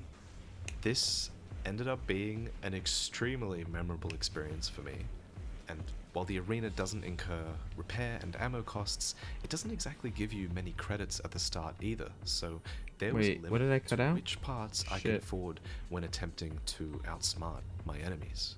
So for me, it was very important to read these character descriptions before each fight, and I loved how much story and insight each one revealed. Some characters were in the arena to pay off gambling debts. Some were here It's an to arena show fighter? off their new parts they had for sale. Or Lol. I distinctly remember number 45, who was a girl piloting a mech in order to earn money to feed her starving family. Damn. Feels bad. But most then importantly, you blew some her up. descriptions revealed the enemy AI's preferred strategies and weaknesses. Oh, that's actually Example, kinda cool. This That's guy was famously bad at energy management, and then there was another one who would panic if you pressured them, and then some enemies were just pure comedy. At one point, I met Bullet Dragon, a man who was in the arena because he loved the sound of machine guns, and he only fought so that he could afford more ammo. I couldn't outpace him with my own machine gun, so I outlasted him, and he flat out, I don't know if this was a glitch or anything, but he just seemed to decide to leave the arena when he started to run out of machine Lol. gun ammo. And I'll be back another day to shoot more. He was a character who spent all his money on the fastest parts. Like, he was just here to build for speed and nothing else. And then, poor guy, he actually went so fast that he flew out of bounds in the arena, and I won. 10 out of 10. It's in Armored Core 2's arena that I experimented with basically every weapon type in the shop. There were so many ways to express your creativity in the builds in this game, and constantly trying to exploit new enemy weaknesses taught me so much about the pros and cons of various weaponry. But the best lesson It's kind of like the game is Number 19. teaching you how to use pilot name Bulk. how to use the Guess different what weapons by his just build putting in is. some joke characters as well. So his Kind of build interesting was for like designed to just game design stay ways. alive, while his opponents ran Let me read quickly. Have you ever used one of those paints that you spread on the base and it makes cracks like dried earth? I've heard of that. Supposedly, I think it's in the. I think it's in the little kit I got. Oh shit! That's a leg. You're not supposed to see that. Ah. Fuck. Supposedly it's in this box. Maybe yes, no. I have to see. I do know it exists. I haven't used it yet, actually. I haven't used a lot of those, like, technical, special ones or whatever the hell. I would highly recommend not using the GW technical paints for that. They crackle very weirdly at times, not even depending on the humidity and temperature. AKA use texture paints much better. But if the Citadel ones work for you, then so be it. I just never liked working on them. Yes, we got the exclusive leg footage. No! I'm finally here, back from work, 1VC. Kate, no, I'm streaming. I'm building Warhammer shit. I'm building little minifigures. I got the, what's it called? I'll show it again. The recruit box. The Start Here recruitment edition box. So, been building that, and now I'm just building the little guys. I got, like, all the Space Marines built, and, like, one Necron with a fancy little cape. And the Kanapa Kick spiders, or whatever the fuck they're called. And now I'm making my way through the little warriors. After this guy, I have 9 more to go, and then I'll be done. Ain't that great? Out of ammo, which I did many times. And in trying to overcome him, I found it. My new best friend, the EWG MG SAW. A machine gun with 1,000 rounds of ammo, which allowed me to focus on one strategy, unrelenting offense. And with this gun, I went all the way towards top rank, but on the way, I met Count 1, pilot name, number 1111, rank 11. He's obsessed with the number 1, and has put a great deal of effort into his current position. He'd rather be ranked 11th than first, as it has twice as many ones. I realized That's so dumb. even his weapon arms looked like 2 sets of ones. So No. gotta respect the commitment. But in Commit retrospect, to the bit. his weapon arms would end up being the key, because my machine gun circling strategy ended up being useless against the top-ranked AC Aries, who had the firepower and the turning ability to completely counter my strategy. So I built for power to overwhelm him instead. And that's where I got the idea from number 11, who used weapon arms. And with these bazooka arms, I God damn. absolutely I'm gonna be destroyed honest. to They become should have just made these that you can, like, glue them with the fucking gun, because the pegging shit is just Now I can really actually start annoying. playing the game. And when I finally did Really start the pain missions, in the ass. didn't Cute matter nails, by that the way. my Fuck off, machine kid. gun ammo was Thank you very extremely much. expensive. They're like all Really modeled. Look, because they're like, wait. And when I Eh? finally got to the last Oh, mission, wait, and there was what? this Look, they're like the sequence where they're I like the had to fight nails enemies on that my I couldn't lock character. onto. Look, it's all, it makes Emilia had sense. already It's all the told me same. what to do. Same. Instead of brute forcing the final fight with sheer I'm not gonna convince any of you. like I had in You previous guys games, don't, you just actually don't understand used my functional genius, knowledge to my level, my come up with a genius better level plan and intellect here, better strategy. my 4th dimensional play. You Rockets, just you guys don't get it. cannons that didn't really need lock-on to function properly.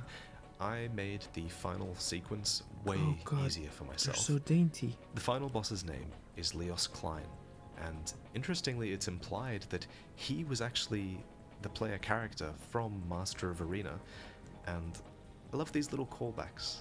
There's a depth to the storytelling I think it's cute. that I was discovering, although I'll admit 99% of the storytelling was going over my head as I was just so focused on the gameplay. Thank God I actually have pants on. And Not even gonna though lie. I'm not paying much Imagine if I attention just to had the story underwear on in these and the legs playthroughs, got it- revealed. even That would have been a in TOS it's violation. missing. That would have been way worse. Nowhere did story feel more absent than in Armored Core 2. Another Sadness. Rage. I think I played the Armored Core This 2. expansion seems No. to be the sheer amount of missions.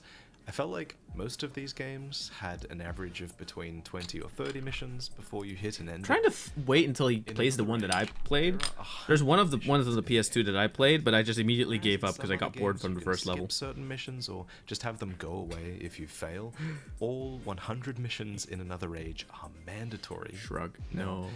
I'm gonna be honest, every Armored Core game does have its fair share of very badly designed missions. Missions where you get lost in endless corridors with unclear objectives, or missions where you go out of bounds, or are forced to do platforming for some reason. And Another Age did have tons of missions that I hated, but the worst in my opinion were missions that your AC could be fundamentally incompatible with. For example, Oh. there was a mission here that required me to ascend a long corridor, and I just couldn't with so many of my builds. And don't get me wrong, I love reworking my AC to solve combat puzzles, but having my build be fundamentally incompatible he's a Necro with Warrior, but with some an immortal mandatory blaster, missions so was he's an immortal, frustrating, essentially. to say the least. Like, guess this is why Armored Core 6 might be adding jump pads, huh? But then there is a bright side to having mandatory missions in that it does at least force you to try different things, but more importantly, it forces you to get good. For example, perhaps the most memorable mission for me in another But if Citadel ones work for you, so this be it. one, Just where never you like have to work with fight them. not one, not two, AC for Armored Core but 5, three Verdict Day, I played enemy all of them. ravens. Haven't played all of them. Only thing at I the know same is I time. have this one. That is, So, again, I'll play this one exactly day. as hard as it sounds. I don't know when I'll play One it, of but the yeah. enemies was a heavy tank build that can harass you if you leave it alive. Another is Maybe after I get a new extremely controller so the and fucking thing is doesn't equipped explode on with me. Powerful weaponry that will Okay. take you down very, 9 more to go. Let's go. The third AC We're reaching the end. luckily isn't much of a threat at all. Kind of the end. But they Not still fully, do but serve as a distraction and require precious time and ammo to take down. So once you have stock of your opponents, you have to come up with a Aha, strategy okay, wait, and make we sure organize your a little AC table here. design accommodates that strategy. So I can and then just you have to make have sure more you have the skill to actually put that strategy into things action. on screen. After a few attempts, I realized that I had the best success when I took out the tank AC with machine gun fire, since they came at me first and they weren't fast enough to dodge any of my projectiles. But fighting the other two was the real challenge, because together they were difficult to There you split go. apart and they would just grind me down over time. So I needed a secondary weapon. That's to 5. take one Yeah, of them out I know. It says quickly V on it, with so it's 5. overwhelming power. I chose missiles Power. as my secondary weapon, and I also equipped a relation missile extension part. Man. So once this extension was activated, it basically shot out more missiles as a bonus whenever I shot out my normal missiles, which basically doubled my damage output for a short amount of time, which was enough time to deal a severe amount of damage and finally even the odds. But then there was still a final piece of this puzzle, which was taking out the third AC, and this was just an ammo issue. I had a few attempts where I absolutely destroyed the first two, but simply did not have enough ammo to finish the job. It was frustrating, but eventually I made a build with 2 sets of very ammo-efficient missiles, and I grit my teeth, and I took out the final AC on a sliver of health, 1 missile at a time. This can't be. I genuinely Wow. felt I achieved something The little heads are so It was dainty. really rewarding to have to discover the pieces of the puzzle on the battlefield and then solve that puzzle in the garage and then put that solution to the test. In my opinion, this is Armored Core at its best. And by the way, there is a part of Armored Core 6's trailer that shows the player fighting against 3 enemy ACs at once. Uh-oh. So yeah, you should probably prepare yourself for that. But then it was back to what the the mission fuck? grind. And No, the headpiece doesn't fit in the hole. What the fuck? missions in this game is very cool because That's there are dumb. So missions some of them just don't fit? and there's a That's good sense stupid. of familiarity and progression. Why aren't they all the same? as a No, result of that. no. And finally, I made it to the end. It's so stupid. Ooh, and I'm gonna have to detach another stupid head, and I make sure I don't accidentally forget about that head. Oh, ah. I don't even know who that guy is. Who? More than in any other Armored Core game, I Ah, ah, actually ah. felt like an independent Raven in this one, just grinding away at mission after mission on behalf of faceless corporations for credits alone. Damn, thought he got fully immersed. So, after spending so much time on this game, I was actually kind of appreciative when I got this message from Software at the end. Thanks, Raven. You accomplished a great feat. Your achievement is recognized by us. And then they give you a well-deserved reward. More missions. Great. But, to be fair, these missions were kind of the best of all. You face off against who I can only assume is Stinger from Project Phantasma, with his being all glitchy and corrupted. I kind of like the flavor of these ancient ACs just persisting throughout the ages to eventually be fought as these corrupted remnants of another age later on. And of course, the real final fight is against Nineball Seraph again. Because of course it is. And here he fights the exact same way he does in Master of Arena, though the controls and visuals are thankfully a lot better in this game. But does that make the fight easier? That's something I wonder, right? Because it was the As fight before it's extremely difficult. tough, but Oh. here I discover a strategy that will serve me well in future games. If you're ever facing an AC that tries to get behind you, just back up against a wall. If fought in this manner, 9-Ball will chase you around the edge of the arena instead of just dashing behind you all the time, and he follows you around, he slashes at you with energy waves and shoots his projectiles, but you can just dodge them with another strategy I learned, which is to bunny hop boost tightly to the left and right. But even with all this fight was still hard as hell, and at this point I'm honestly just kind of amazed at how much From Software likes toying with people's 9-Ball PTSD by putting him in so many games. But I eventually won, and surely I won't have to fight that guy again. Another fucking peg that doesn't the second fit. God, generation but these fucking Necron ones are all laid out so terribly. So like finding which one fits for whichever other one is like a All of the missions. pain in the ass. Anyway, next is Armored Core 3.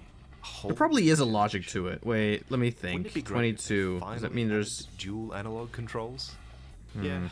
Nah, they still haven't made the right analog stick useful, which is interesting, but at least there's a pretty good story this time. Armored Core 3 takes place during the period of history where mankind was forced underground because of the Great Destruction. Here, subterranean life is governed by the Controller, an AI which I think I played predictably that one, not goes gonna lie, wild. and I The gave up sequel, on it. Silent Line deals with the aftermath of you destroying the Controller.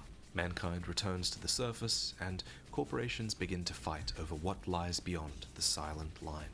But mysterious technologies are already up here on the surface, and they repel your intrusions. These are very compelling stories. The third generation of games is quite compelling in general, actually. Controls and Aha. movement get tighter. There we with go. We found the way the shop and finally the garage is a integrated peg that is really fits. nice. Menus are faster to navigate, and I could be wrong, but I felt like weight limits were way more generous in this generation, as I had less trouble fitting everything I wanted onto my AC. That said, I'm not sure that there's too much else I have to say about Armored Core 3 or its sequel, Silent Line, that I kind of haven't said already. As usual, there were good missions and frustrating missions, and the final fights were great fun, but I was never really truly challenged by anything in these games, which means I can't really point to any one thing that made these games particularly memorable for me. Overall though, I think Armored Core 3 and Silent Line are an excellent starting point for beginners who want to experience the older generation, precisely because I don't think they're too difficult, and because From Software has just added a ton of quality of life changes to the series by this point.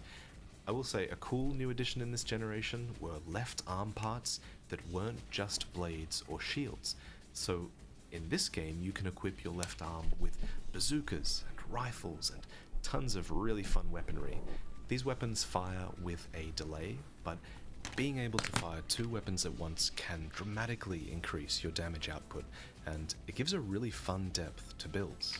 Only problem is, firing 2 weapons means you have to mash 2 face buttons at once to fire them, and remember you're still boosting with the other face button, so that's 3 face buttons you have to press at once, and that's just a huge stress to your finger inputs on top of everything else. So because the series still refused to accommodate the right analog stick for aiming, dual firing was still uncomfortable, with default controls at least, and so I just opted for a passive shield on my left arm instead. But finally, the control scheme would be brought into the modern PS2 era, with generation 3.5 of Armored Core, which consisted of 3 games: Nexus, Ninebreaker, and, best of all, Last Raven. With the ability to aim with the right stick added in Nexus. Okay, these Necrons are and the Art fucking. bumpers were finally released. I shall wish you the best of good rest of stream and struggle with the pegs. Good night, everyone. No, take care, Lethal Tuttle. Take care. Thanks for dropping by. Okay, this one's getting fucking annoying now. I'm gonna be honest. These like pegs for the Necron hands, because they're not next to whatever hand they're supposed to go on, right? They're like just kind of scattered all over the place. But only certain hands fit in certain pegs, and only certain pegs fit together on certain chests. Oh no, the chests are all sort of the same, right? But only certain one combinations actually make sense. This is a pain. This is a pain in the ass to get done. It's actually starting to detract a tiny bit of the fun of this stuff. The Space Marines were fun. They were simple, right? But the Necrons here are actually really a annoyance. They're kind of a grievance to build. And it's all because they all have to peg and slot together, right? But these, with the way how skinny these parts are, right? With how, like, dinky and fine these parts are. With the Space Marines, it's like, oh yeah, I'll cut off the peg and just figure it out my own way, right? But with the Necrons, I have way less willpower to do that, because I feel much more like, yeah, with these ones, they're so skinny and so tiny that, like, if I try that stuff, I'm just going to be more gluing everything completely shut, right? Which honestly I might start doing if this thing fucking annoys me one more time. God, why does this peg not fit in this fucking hole? Why is this thing so finicky with, like, what fits and what doesn't fit? I, like, have to keep on trying, like, every goddamn peg on every hole. Like, oh, does this one fit? Oh, does this one fit? Oh, does this one fit? Fuck's sake, this is a pain in my ass. Oh, this one fits, kinda. Fuck it, we're gluing it. We're gluing it. Chemical time. God, this shit's starting to annoy the fuck out of me. These Necrons are annoyingly built.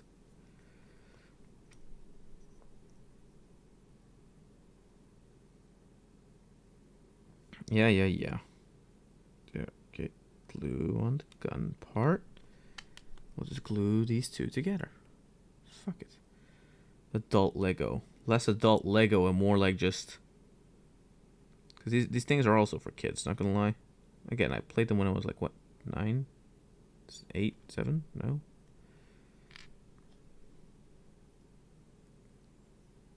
Space Marines and stuff like that. Warhammer was very much my childhood as well. They were just very fine Legos, I would say. Because honestly, I think I went from Bionicle or Mega Blocks to these guys. I think I was in my Lego phase before I went into Warhammer phase. I think. Not completely certain, but would make the most sense. Touch. Fuck it, we're gluing these guys. These guys are getting the glue treatment. Melt your plastic. Fuck you. You guys are too annoying. Okay, now for the ancient technique of using one model to balance another piece of another model you're gluing together so that the thing stays straight up and doesn't, like, go down. There we go. We found the solution. We just have to peg everything together. Glue time, bitch. As camera operators, and were able to be used for intuitive things instead, like boosting and switching weapons, which meant that L1 and R1, instead of strafing, could be used for firing left and right arm weaponry, respectively, which meant that dual wielding wasn't just viable, it was incredible. Dual firing added a new offensive depth to the customization that I was so ready for. So I dived into the first mission, equipped with a brand new generator and some really fast boosters, and immediately began to overheat. So temperature management had always been a thing in previous games, but back then I only really ever overheated when I was hit by too much enemy weaponry all at once, and it only did a damage over time effect if I got too hot. In Armored Core Nexus, that all went out the window. Now I noticed my boosters contributing a lot to my heat meter, and if I overheated in this game, then my radiator would activate and suck up immense amounts of my own energy in order to cool down my AC. And that is a lot more impactful than just taking damage over time. So all of a sudden, heat management had become a huge new consideration when considering weaponry, generators, boosters, and radiators. It's almost as if From Software realized that their game had just become easier with the new dual stick controls and thought, we can't have that. And so they added... we can't have that. No easier, no. Revenge. Regardless, eventually I had my head around this new heat system, so I started to experiment with new dual-wielding setups. I tried double chain guns, double sniper rifles, handguns, laser rifles.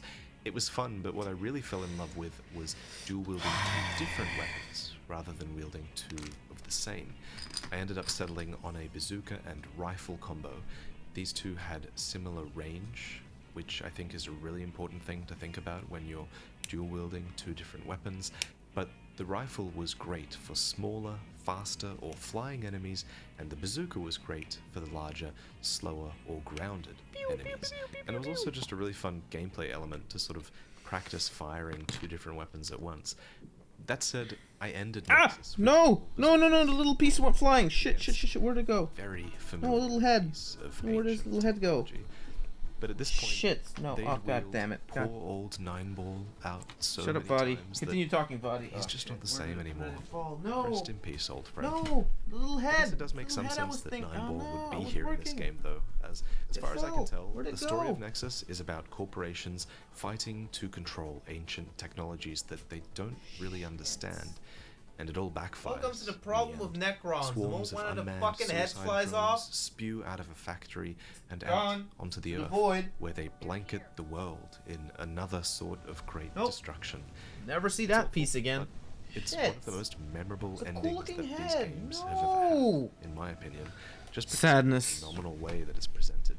You stand True on the sadness. rooftop in the pouring rain, actually able to control your character and fight back as this indomitable barrage of suicide drones ram into you and the Earth's surface, and you make your doomed last stand here. There's no hope of you taking them all What's he out. doing? Yeah, no so hope of me finding that little fight piece on again. God damn as it. The screen fades to black, and Nexus comes to an end. So, I enjoyed Nexus, but I cannot say the same for the next expansion, which is Armored Core 9breaker.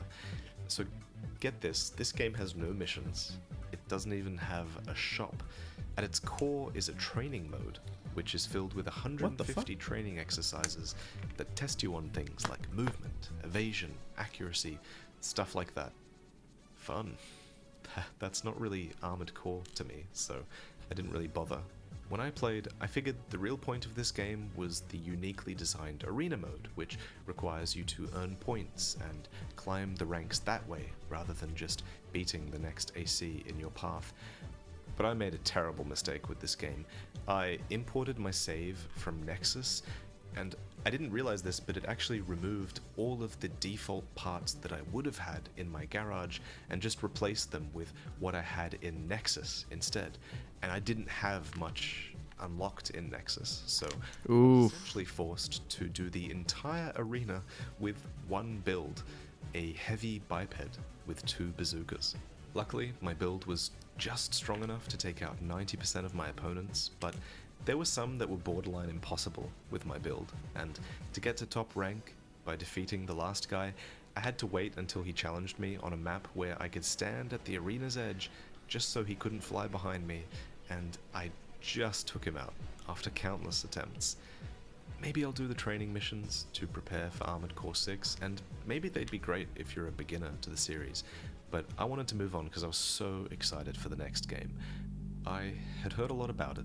It's the last Armored Core game that has this old-gen style, and I'd heard that it was perhaps the hardest game that From Software had ever created. Oh, yippee. Next was Armored Core Last Raven, and it did not disappoint.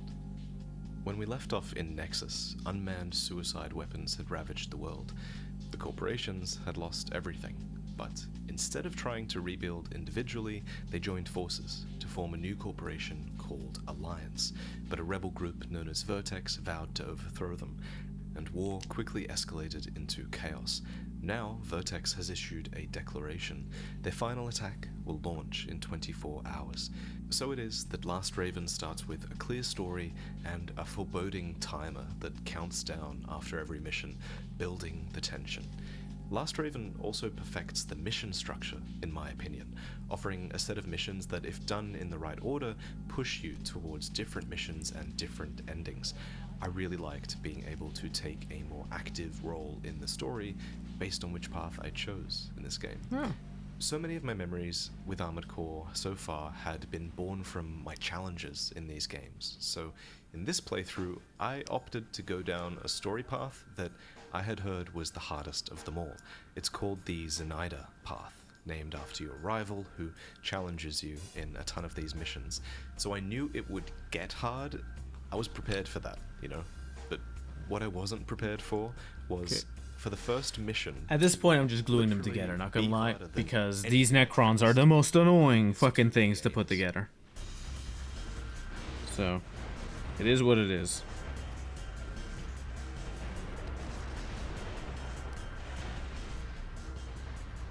Like, to put this into context, I had just imported my build from Ninebreaker, and this AC design, with its dual bazookas, this had taken me through the entirety of that game. It had taken me through the entirety of Nexus as well, and yet I was struggling with the first mission in Last Raven with this build. Whoa. So eventually I took a step back and I realized I needed to perfect my AC further if I was going to take on these missions. Okay. So I took a few steps back actually, and I went all the way back to the first disc of Nexus where I farmed credits for a few hours just so I could buy every part in the shop. Then I went into the second disc of Nexus, which had some optional parts that I had missed, and in these missions I found an insanely powerful Ananda radiator to stop me from overheating, and I also found something called a linear rifle, which was kind of like a halfway point between a bazooka and a rifle.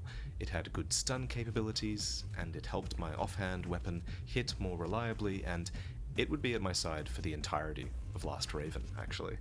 I also discovered a type of missile called micro-missiles, which send a barrage of smaller missiles out, which makes them great for overwhelming enemies with anti-missile systems built into their core or built into their extension. Let's go. Okay, I that was one's eventually able attached. to kite the enemy AC, named Bolt, around the arena, staying just out of range of his cannons and unloading everything I had. now we just Every need a circuit around the front. Now we battlefield, just need to I would let- take some time to hide Where'd I and cut him out of? recover energy Shit. behind these buildings, and then I would start the circuit again. It was close, but I had completed the first mission. Or at least, I thought I had. I didn't know what was going on. I thought I had broken some crucial part of my AC here, and I thought the audio was glitching out as a result, because Last Raven did add a new feature where you can break certain body parts on your build during battle. So for a minute there, I thought this experience was very immersive. I was like, wow, the head part's broken and my audio's glitched. That's amazing. His actual game's glitched, he doesn't realize it yet. Disc was actually scratched. No. That'll teach me to buy things off eBay, I guess. My mission flat out refused to end, so I reset my PS2, managed to beat the mission again, and the same glitch did happen, but at least it let me finish the mission this time. Hey. Surely this won't be an issue later, right? It Foreboding. was tradition, whenever I knew I needed to get stronger, I took on the arena, and to my surprise, I flew through almost all of it with no issue. I even added some heavy bipedal legs that I chose for their excellent boost speed, despite how heavy they were, which helped to offset the issues that I had with my slow movements since I was just bunny hopping most of the time anyway. So I would activate my EO core and get these little floating turrets, and then I'd unload all my micro missiles and my relation missiles, and then I'd purge all my missiles and drop them to lighten my load and increase my speed before transitioning to linear rifle and bazooka and kiting my enemy around for the win. Few stood a chance against this build, and so my enemies weren't really that memorable as a result, although one of the funniest builds I faced in this arena was some guy with the hover extension part who had built an infinite flight build.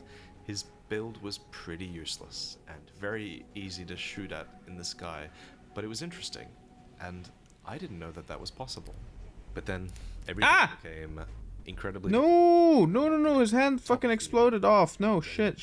Fuck you, Necron Warrior, god damn it. might take the title. Fucking returning from the grave, no wonder people don't play your army. 'Cause you in these games. annoy the fuck out of me, god Look at damn his it. technique. He's a god. By combining Frustration. a close-range machine gun with some sort of bazooka, Damon is essentially able to stun-lock you to death in no time at all, and because he's so adept at flying at close range, it's an absolute nightmare trying to keep him in your sights, even with these new analog controls. I died to him over and over and over, and I felt true despair. Because this wasn't like previous games. I couldn't choose the arena in Last Raven. I couldn't just put him in the garage and call it a day. No. this arena was perfectly suited to his aerial strengths. I tried a few new things against Damon. I tried equipping an overboost core to help me get some distance, but then my energy would run We're out almost done. and he would close in. We're getting through I it. even tried a vertical FCS part for the first time, which gave me this tall lockbox that was a bit better suited to Damon's movement trajectory, but nope, not enough. I was about to give up and come back later, but then I had an idea. I thought back to that hover AC that I had laughed at just a few hours ago and wondered, what if that was the key? What if I built something like that? If I could get up onto the roof and stay there, then I'd be able to completely negate Damon's aerial supremacy. I thought there was at least a chance this would work, so I went into the garage with all my parts and got to work. Luckily, Last Raven includes the ability for you to tune most parts to be better in line with your specific build requirements. But even so, this infinite flight build turned out to be extremely tricky to make, but it taught me a lot. First, I needed the build to be able to get me high into the air, so I chose reverse bipedal legs for their superior jumping. Then I needed a generator with enough capacity, and boosters that had enough power to get me to the roof. Then I needed my build to be energy efficient enough to keep my hover extension active so that I could stay hovering. This meant that I needed to choose parts that had low energy drain, as every part takes away from your generator's maximum output. Eventually, I had a build that was so energy efficient it could float in the air and recover energy slowly as well. But then the final problem was to cram weaponry onto this thing without it weighing or draining me down. I needed weapons that were light, ammo efficient, and with a lot of range. I eventually settled on micro missiles and a sniper rifle, and then, after so much trial and failure, I had it. I called this AC Vulture, after the way it sort of circles around its foes out of range, and it eventually took me to victory against Damon with literally zero ammo to spare. I guess you could argue I cheesed this fight, but it didn't feel like it, because Armored Core's gameplay begins in the garage, and I felt super proud of this win, because it felt like I had solved a really complex puzzle. But for now, I put Vulture away, and I pulled out my Blast Raven build instead, and I got back to the missions. By the way, that's another cool thing about Last Raven. You're able to save and load different builds quickly. It's as if you have different mechs just sitting in your hangar, waiting to be taken out when it's their time to shine. Being able to load specific builds is an amazing feature for these games to have, as it stops you having to tinker with your build in the menus for ages. Instead, you can build solutions, name them, get attached to them, and then be ready to switch up your gameplay style whenever those builds are perfect for the situation at hand. Armored Core 6 had better have a system like this, I swear. Even Elden Ring should have a system like this. Another thing Armored Core 6 should take from Last Raven is its in-game lore repository, which is just a great way for players to recap the story in-game. You know, this way they don't have to rely on overdramatic YouTubers for all their lore.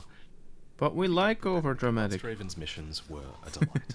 Actually, the best I'd experienced so far. Almost everyone was peppered with... The moment you put too much pressure on something, it just like explodes, you know? Missions were just these great tests of your combat efficiency, rather than having you run around the map for obscure objectives.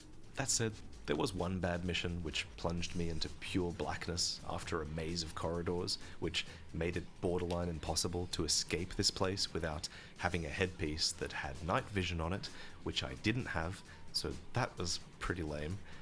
But throughout all of these missions, I'd actually been putting up with something even more painful. Remember that glitch that showed up on my first mission, where audio would bug out and the mission wouldn't end? Well, that had been happening this whole time, and a lot of missions I had to repeat, and eventually it became so bad that I found one mission that just wouldn't end.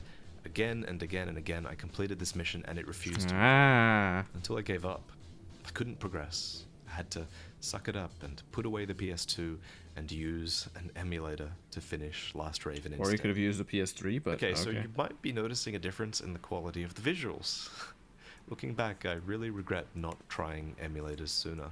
This was kind of amazing.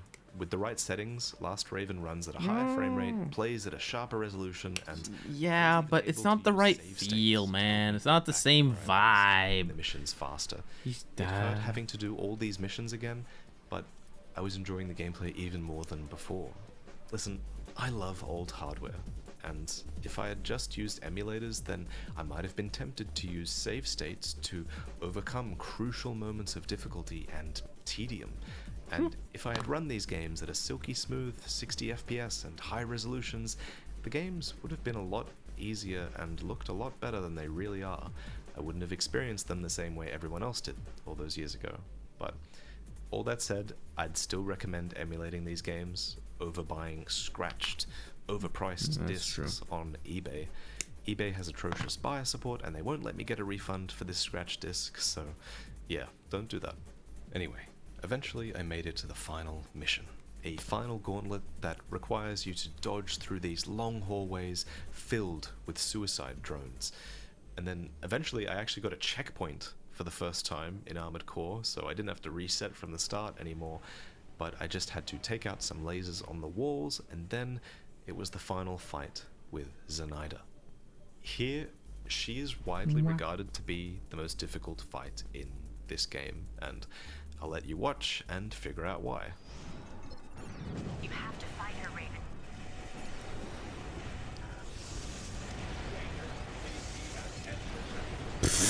I just see like explosions constantly going. She fights a lot like Damon, except I think she's even faster than him, but she does fight at more of a mid-range, and she has these energy weapons that overheat you and somehow I'll show the don't Necrons in slow a her bit though down when I at got through all. them all. Like the best enemy ACs, I'm pretty sure she's just cheating, because there's no way you can build an AC that could match her movement and firepower, right? Not to mention you have to start this fight at low health because of the suicide drones, unless you make it past the drones We're without almost taking there. damage. Well, 1, Which is what 2, I did. 3. I 3 spent more to go. ages learning the drone patterns and then managed to somehow get to the checkpoint with full health. Then I just had to solve the Zenaida fight somehow. I knew I couldn't outrun her with my heavy AC, so I came up with a new strategy. I realized that if I moved forwards and backwards like this, then she would fly into my sights for a brief moment, just long enough for me to get off a salvo of missiles. And then for the first time I was actually dealing consistent damage to her. But would it be enough? It required precise inputs, perfect aim, and by the end I was gripping my controller so hard that my hands hurt. But then at 500 AP, I got it. The final shot. The sun sets on you as the last Raven. Finally, I'd completed every game in these old generations. Next was the 4th generation, and it was here that the series would change forever. For a new game director had entered the scene. Uh-oh. That's right. Armored Core 4 and Armored Core 4 Answer are directed by none other than Hidetaka Miyazaki himself, and The boy has arrived. very different 4th generation of Armored Core Raven pilots are no more. They've been superseded by Lynx, who pilot Nexts, new and improved Armored Cores that can move and fly and fight on a whole other level. I mean, just look at how fast they are. The reason this combat is so much more intense is because A, it's now much easier to attain infinite flight and keep your boosters on at all times, and B, side boosts now have a dedicated button, rather than being a niche extension part that only moved you in one direction. What's more, cancelling your boosters and tapping side boost can allow you to perform a quick turn maneuver, giving skilled players the means to keep enemies in their sights during this frantic combat. Having these boosts built into the default controls was, in my opinion, a huge step forward for the franchise, and of all the games, these are the ones that I've replayed the most, having 6 full playthroughs under my belt to date. And while Armored Core 4 is great, and I really enjoyed putting together this energy weapon build that dual wields pulse guns, only to throw them away when they're out of ammo and reveal a backup set of 2 more pulse guns, that was fun. Most of my playthroughs are actually in 4's sequel, which is Armored Core 4 Answer, because I feel like it's here, in this game, that the true potential of this generation was fully realized. Not just in gameplay, but in storytelling and tone as well. So for the first time, I want to start by talking about the music in this game. To be fair, the music in Armored Core has always been great. You've been hearing it all throughout this video, after all, and a lot of the credit for that seems to have to go to a man named Kota Hoshino, who composed on almost all of these soundtracks. He even runs a band called Frequency, whose music releases overlap almost entirely with the Armored Core franchise and its distinct sound, and that's so cool. It's cool that Armored Core has its own in-house band that plays for it. It also seems like Kota Hoshino has been working with From Software ever since, so I really hope that his band creates some music for Armored Core 6, because the music was always good, but something specifically changed with Generation 4's music, especially with Foranza, where many songs play with this melancholy, nostalgic, almost haunting sound to them, and it added such a good vibe to the franchise. I mean, just listen to this.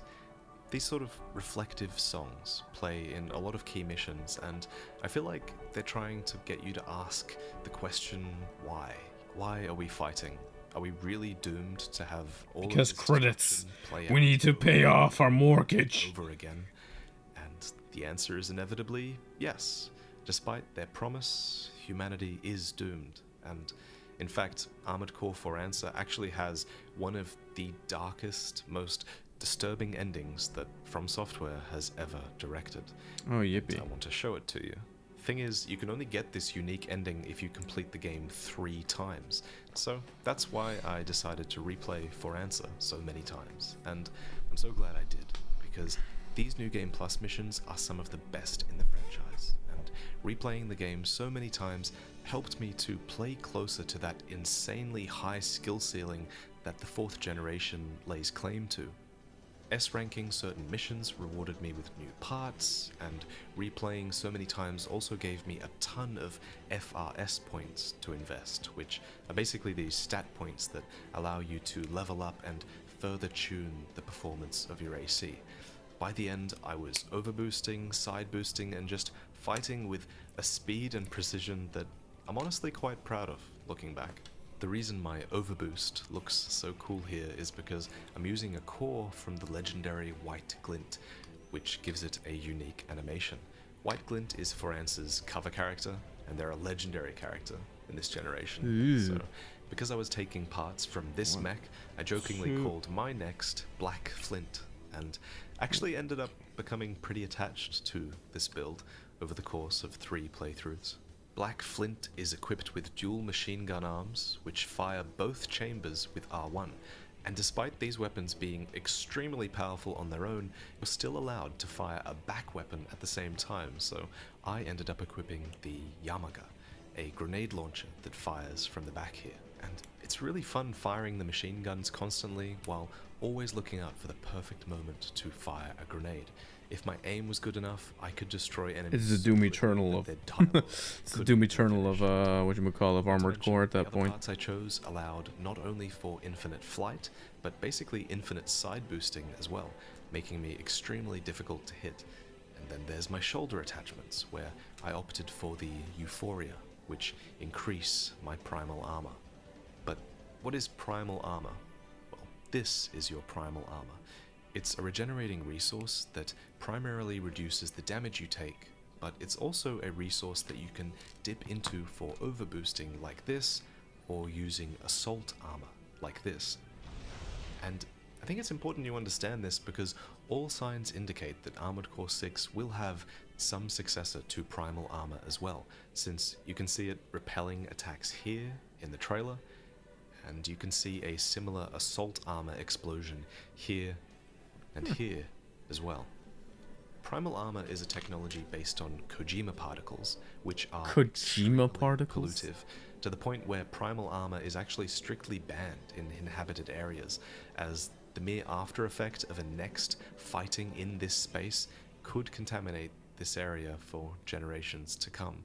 Now, a lot of our fights do take place near high-rise apartment buildings, but not to worry, they've almost always been long enveloped by the ocean or a desert wasteland, sapped of color and life.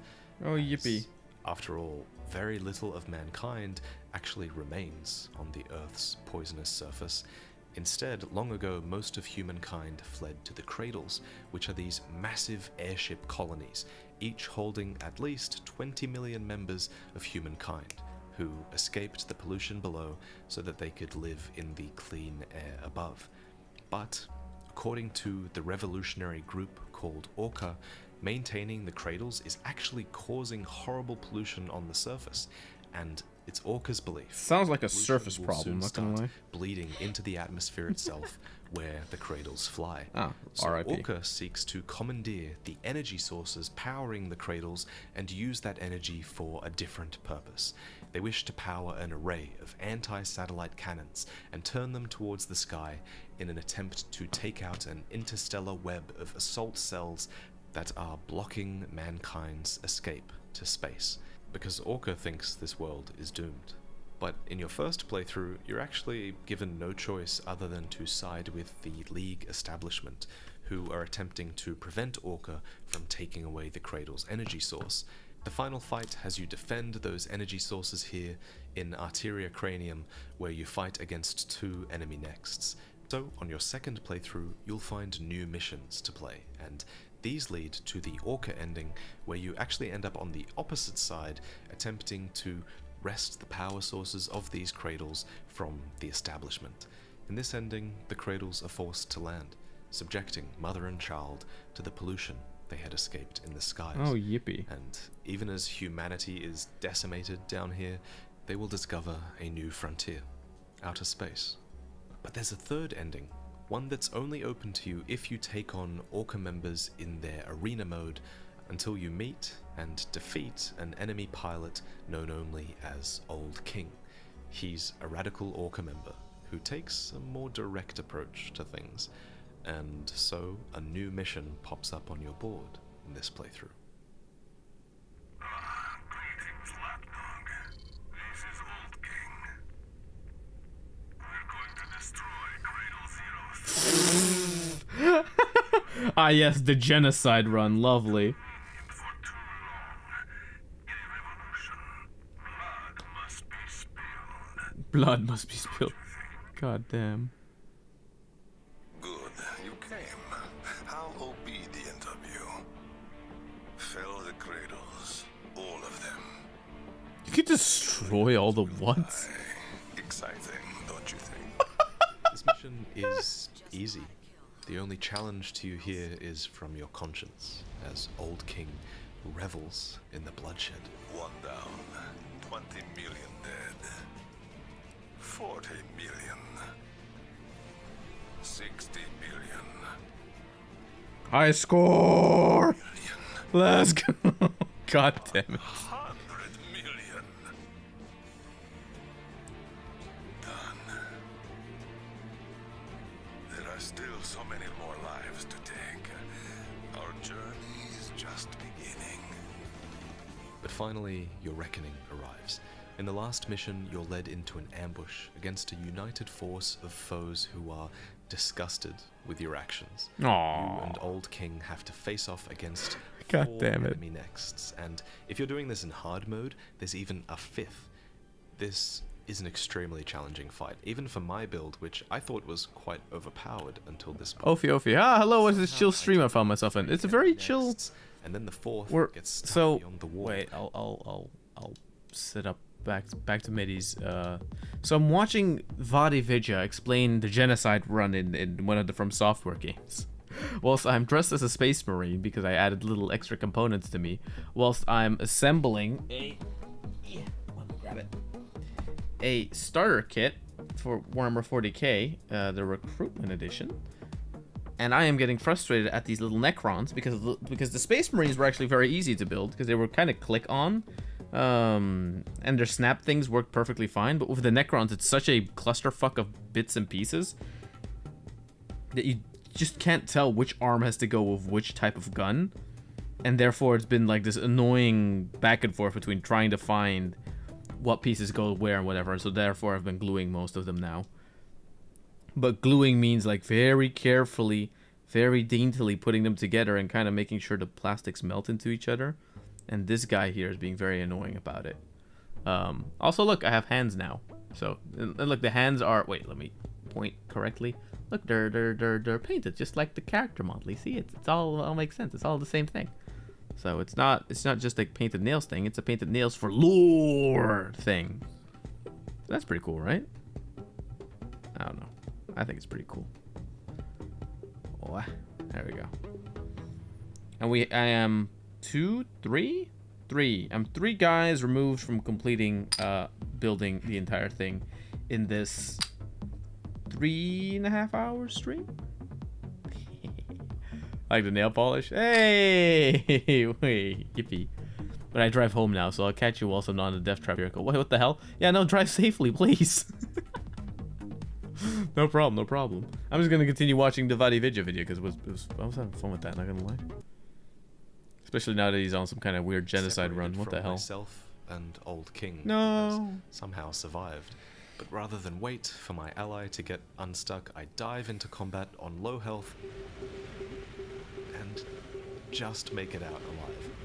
It was nerve-wracking, this fight, but I felt like I came out of it a better player, and I think one day I'd love to come back and attempt hard mode, where there's tons of unique twists to missions. Things are harder in interesting ways, like adding new mechs to the fights.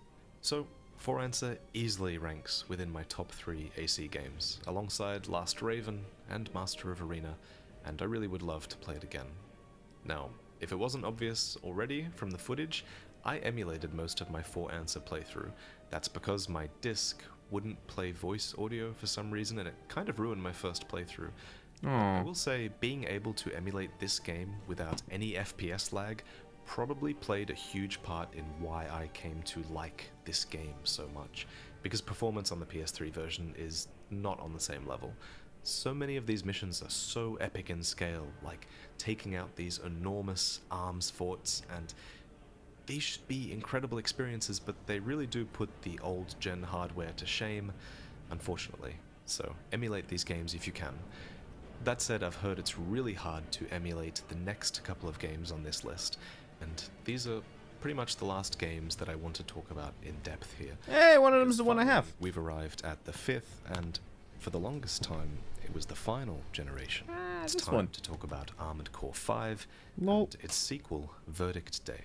4 minutes. Whereas Easy. No problem. 4th Take gen's care. music was toned for a beautiful melancholy. In 5th gen, your garage sessions are instead accompanied by a thumping militaristic beat that glorifies war, a theme that is absolutely reinforced by the gameplay and story as well, because Armored Core 5 marks another huge generational shift. Except this time, it's in the direction of making Armored Core more of a mech war simulator, rather than the mechanized power fantasy that it was in the 4th generation. And while this new style would absolutely grow on me, especially in 5's sequel, Verdict Day, I'm gonna be honest and say I really did not enjoy my time with Armored Core 5. To be fair, the game was largely designed as a multiplayer experience. There is still a single player, and I don't think it's very good. I found FPS performance to be lacking. I thought the visual clutter on the screen was atrocious. I didn't really feel like I could outplay my enemies, and the missions were long and lackluster, with character dialogue that kind of made me cringe. The most fun I had in this game was because of my build, because for the first time really, I chose a really heavy tank build, loaded with autocannons and heavy rifles. I figured if there was ever a time for a slow build, it was in this generation, where I disliked the movement style, so might as well not move much at all and work that into my build. And I will say I love the new feature that allowed me to charge into enemies with my tank legs for massive damage. This is kind of like the move you can see the tank build do here in the Armored Core 6 trailer. So I had fun with my build even if I didn't like the game too much. But in the final mission of Armored Core 5, I saw a brief glimpse of how good the combat could be. In this fight you have time to preempt and dodge attacks, and learning the boss's moveset and attack patterns was quite rewarding, and honestly something that I hadn't really experienced much of before in Armored Core. And luckily, 5's sequel, Verdict Day, clearly learned a lot of lessons. Is that in a whole different game, or is it just a DLC Instead of pack? complaining about 5, I'd much rather talk about what I enjoyed in Verdict Day, and I'll properly explain the gameplay via my experiences with that game instead. just like Forance's soundtrack, Verdict Day's songs are absolutely iconic. Just listen to this beat. But it's not just the action tracks, the calmer garage and menu tracks are so memorable to me now as well. So I'll let those play while I take you through the garage of the 5th generation. In 5th gen, you basically begin with one part in every category, making it easy to try new weapons and equipment to try and figure out what build Fuck you. catch. All of these parts are junk. Like, literally, they're classified as junk parts, and they're weaker than everything else that you can get in the shop. But I think this is smart design because it means that at the start of the game, you can't really go wrong with anything that you buy in the shop, because no matter what you do, it's probably going to be an upgrade from what you have. It's a clever way to onboard new players, in my opinion, and it gives you a really clear sense of progression, especially at the start of the game when that's very important. And I wonder if they'll do something like this in Armored Core 6. We do see a character scavenging parts from the battlefield at the start, after all. The first mission to give me trouble in Verdict Day actually shaped my entire build for the rest of my playthrough, because I couldn't kill these guys, and the only solution I found that would work was sniping them. And I was really happy to go with a sniper build, because that was another archetype I hadn't really figured out in previous games until now. I think it works well in this game specifically because it's very easy to get horizontal distance from your opponents in this game, and also the gameplay is just generally more tactical in Generation 5, with great rewards for careful positioning, which only got Sorry, better I'm given not on it's screen. I'm just from fucking. really far away. So let me explain the combat. In this generation, your boosters can be toggled on or off, allowing you to either glide or walk. And if you're gliding on the ground, then you're able to activate Glide Boost, which is essentially an overboost that moves you around at an extreme speed at the expense of more energy. Then, finally, there's Quick Boost, which is kind of like the side boost from Armored Core 4, but worse. And then I guess you could also include jumping in this discussion, because jumping is also extremely important for movement in this generation, as jumping up buildings is your primary means of gaining height over your opponents, because you actually can't boost upwards in this game for very long, and also jumping perpendicular off buildings is also one of the fastest ways to move horizontally. Right for the Looking last back, two. it's Let's go. honestly kind of absurd that there are 4 separate buttons just for moving around the map in this game. Armored Core has always been a series that is really stressful on your controller inputs, but the 5th generation kind of takes it too far, in my opinion. Not to mention, another essential part of combat is scan mode, which you can toggle on or off with R3. In this mode, you can't fire your weapons, but your energy output skyrockets, allowing builds to quickly recover energy or just to be way more evasive for a long period of time. I would use this whenever I needed to get distance from my enemies, and then I would go back into combat mode for sniping. Of course, the other use for scan mode is, scanning, which is also very important. That's because there are 3 damage types in the 5th generation: kinetic, thermal, and chemical. And in retrospect, it's essential that you scan enemies, especially bosses, because it's essential that you choose weaponry that can overwhelm their unique defenses. Otherwise, you'll see the words ineffective whenever you hit them, and your weapons will just tickle them instead. Now, I was lazy, and I rarely felt like scanning, so there were a lot of enemies that I just tickled to death instead. Honestly, I don't like the scan system, because I love when Armored Core forces you to reconsider your broader strategy and to experiment with things, but I don't think there's much creativity involved when you're forced to just choose a weapon that enemies are weak to. It just felt like rock, paper, scissors the entire game, and I didn't really enjoy this damage system very much. What I did like in this game was the addition of UNACs, which are these AI companions that you can choose to bring with you into missions. There's some really fun strategy involved in choosing a complementary ally for your build. For example, I chose a UNAC that would tank and take aggro from me while I sniped in the distance, and this made the game way more enjoyable to play. In the previous game, I felt like I was just this bullet sponge that couldn't evade properly, but here the Unax actually enabled a lot of strategy, which is great. But even Unax can only do so much against the final boss, who was, perhaps unsurprisingly at this point, the most memorable part of Armored Core Verdict Day for me because he was so difficult. I spent a lot of time trying to figure this guy out. He's essentially piloting a Next from Armored Core 4, and it is terrifying to go against. It makes you realize just how powerful those things were back then. Its strength lies mostly in its primal armor, which is almost impossible to break through in the first phase until it goes in for assault armor, which leaves it vulnerable for a short moment.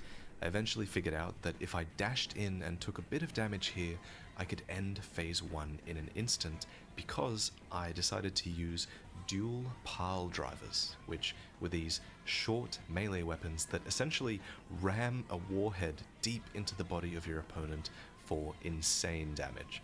It's very similar to what you see here in the AC6 trailer, actually. Then phase 2 begins. You just shove something You have into to him. play Feels out of bad, your man. mind Wait, in where order to the hell is succeed that in last this phase. hand? You have to activate scan. I'm missing an arm, I think. Overboost to Am I missing an- evade oh, no. those Yeah, I missiles, have an arm. and then you have to deal damage this the whenever arm he for stands this guy? still, and make sure you're at the perfect range as well, and also try to keep the sun behind you Nope, because probably not. God, that sun Sadness. is obnoxious.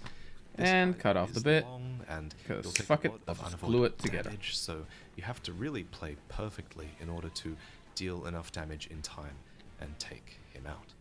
Overall, I enjoyed Verdict Day just as much as any other Armored Core game, and I think with it they really perfected a lot of design decisions, and it goes to show just how much the sequels are sometimes the best of each generation in Armored Core, rather than just being more of the same. And I think if you don't play the sequels, you are really missing out. But I'm actually not done yet, because the last frontier was this: Formula Front Extreme Battle What on the PSP. I never had a PSP when I was younger, so I was not going to pass up this opportunity to buy one.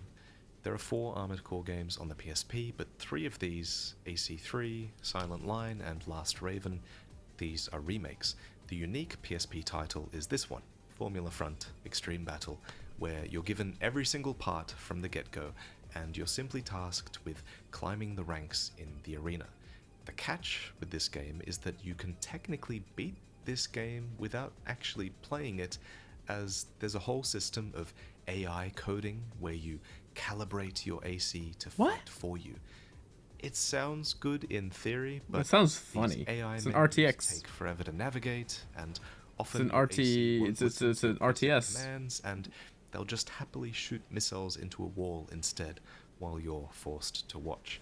So Ah, I played great, through so a half the Neurosim game must stream. manually, and Great. I will say the enemy ACs in this game are really, really well designed. Their builds are very unique, and I ended up being forced to make 4 drastically different builds in order to progress and counter them.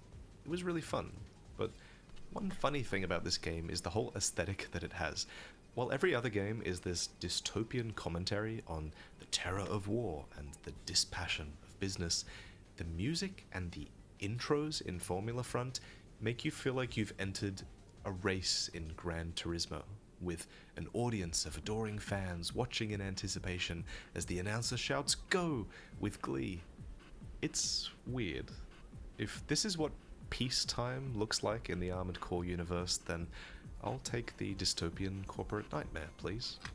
So in conclusion, I like Armored Core, and some of these games I even loved. Okay. Again, my top 3 in the end were Okay. Master of Arena, Last Raven, and Oh, where's Nightmare? Welcome back. and I'm very thankful. Okay, that I have have one last guy. and So we're on the final guy.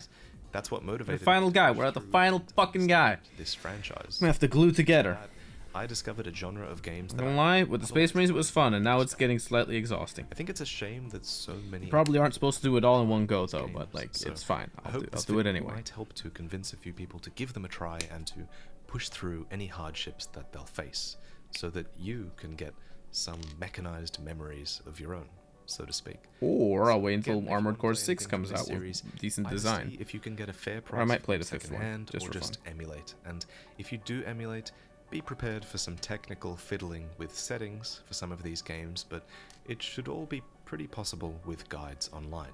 DuckStation is best for the PS1 games, PC SX2 is the best for PS2, and RPC S3 is best for PlayStation 3. And if you are interested, well, which game should you play? That is actually not a very easy question to answer. I think if you only have time to play one Armored Core game, then I would recommend starting in the 4th generation with Armored Core for Answer. It's probably the easiest single game to get to grips with, and it has fantastic depth if you do decide to do multiple playthroughs. But if you have time to play a couple of games, then I'd recommend that you play Armored Core 3 and Silent Line. These felt quite accessible to me. But if you really want dual analog controls and a challenge, then I'd recommend both discs of Armored Core Nexus and then Last Raven instead. But of course, this is just all my speculation. Play any from this video that sounds Game Theory, thanks for watching. Too wrong if you're dedicated enough. Okay, maybe don't play Ninebreaker or Formula Front, but that's about it. But thank you for listening to this extremely long video. I hope it gets you hyped for Armored Core 6. Playing all these games definitely has got me excited. But anyway, I'll see you next time. He sounds exhausted, man. Shit. I fucking won't have to glue it together because I don't have the right bit for the right other bit. Okay. So that was that. That was a very long one. Holy shit. Let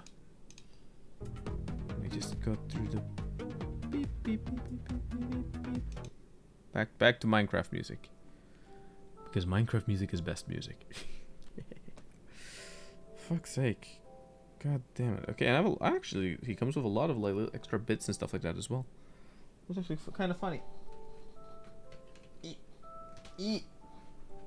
Eep. There we go. Okay. So we put a little bit of glue on the joints. Little bit that's supposed to connect them to, and then the last drop goes on the little hole on the gun. Hole on the gun.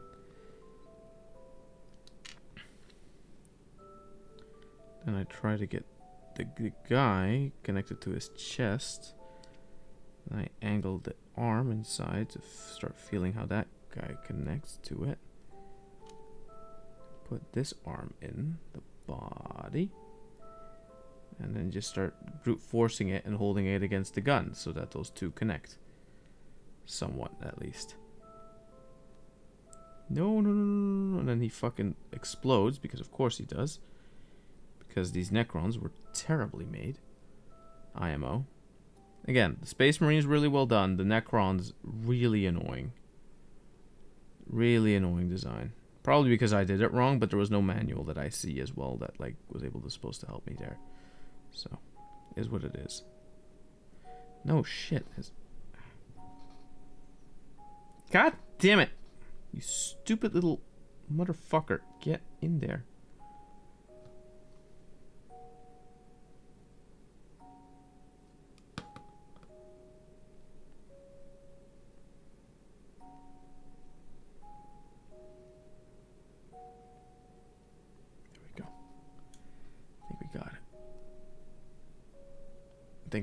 I think we got the last guy. I think we finally got him in there. So now I can add this stupid little his dumbass to the rest of the pile. And I can say that we have successfully completed an entire little group of little guys. Yay!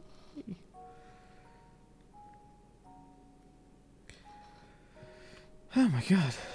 So we have then whoop. Okay, very carefully. Because these warriors are gonna be a pain in the ass to like be able to get done. Because they're so frail.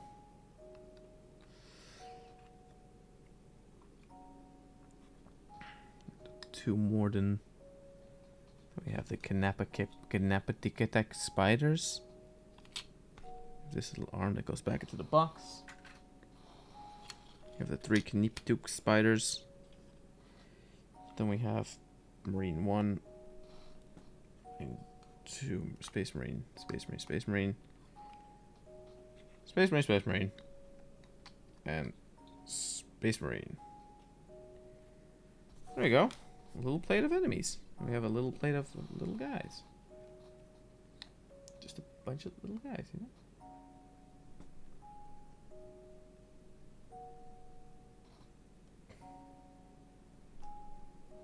Whoop. Look at that. A bunch of little guys. Ain't that great? Whew. That took longer than I thought it would. That's a almost 4-hour stream. Damn. Actually expected to be done with it a little quicker, if I'm gonna be completely honest. Ah. Yeah. That went well. Somewhat, at least, I think. If anything, you know, the nice thing is that with even the neck rolls and stuff like that, ooh, could be able to show them. Be able to make them all, paint them all up. That'll be neat. For a separate stream down the line. Don't know when, but yeah, someday. Someday I'll do it. I guess maybe what the idea could be like, right, is that like for today, essentially, all the Marines are done. All the Necrons are done. They're all assembled, essentially. Whatever next stream would be for these little figures, maybe I'll first do a stream where I paint one of the Marines, and or paint a bunch of the Marines, essentially, right? And then separately do a separate stream where I paint the Necrons, and probably start cursing about their little itty bits again. Although Necrons are kind of usually simpler, since yeah, there's a little less specialty you can do with them, since they have less like specialized parts. Although they have more little tiny details on them. These warriors have like a lot of. They did try to really go their max by giving the warriors as much little details by like destroying bits and pieces of them and showing little undersides of them and stuff like that to create like more, what you would call it, essentially just create more little micro details on them, right? Which I actually do very much appreciate that they did that for the warriors, because warriors are kind of, let's be honest, warriors are boring, but you know, if you can make them a little bit more interesting, then at least that somehow makes it fun. Hey, look at that, 2 6s and 3, nice. Anyway, maybe with green stuff, slightly change this guy's little. Wait, let's just cut off a little part of his arm here. Make that little peg shorter. Fuck it. So that when we peg it on, it could just be like this very short. Ah, tits. Wait. Okay, wait. Let's just. Last thing we can glue, because we can end on a Space Marine. Look at that. The first Marine we did is actually the last Marine we did. That's kind of poetic, right? I think. I don't know. I'm not completely certain.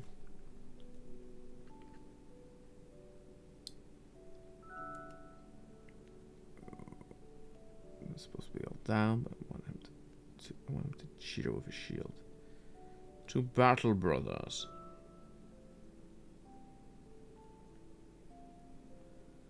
You open and close, you open and close, you open and close, and that way the thing attaches. E.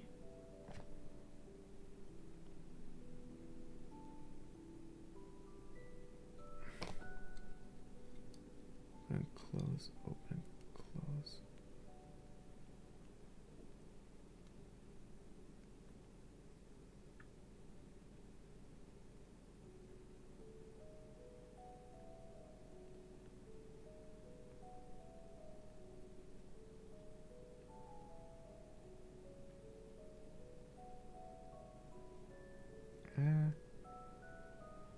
Okay, so now I need to have a little Marine essentially hold his shield in place whilst that dries, so that it can fully dry up.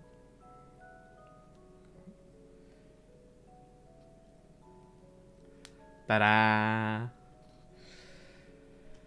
Okay, that was exhausting, but in a good way. Actually, I had a lot of fun with that.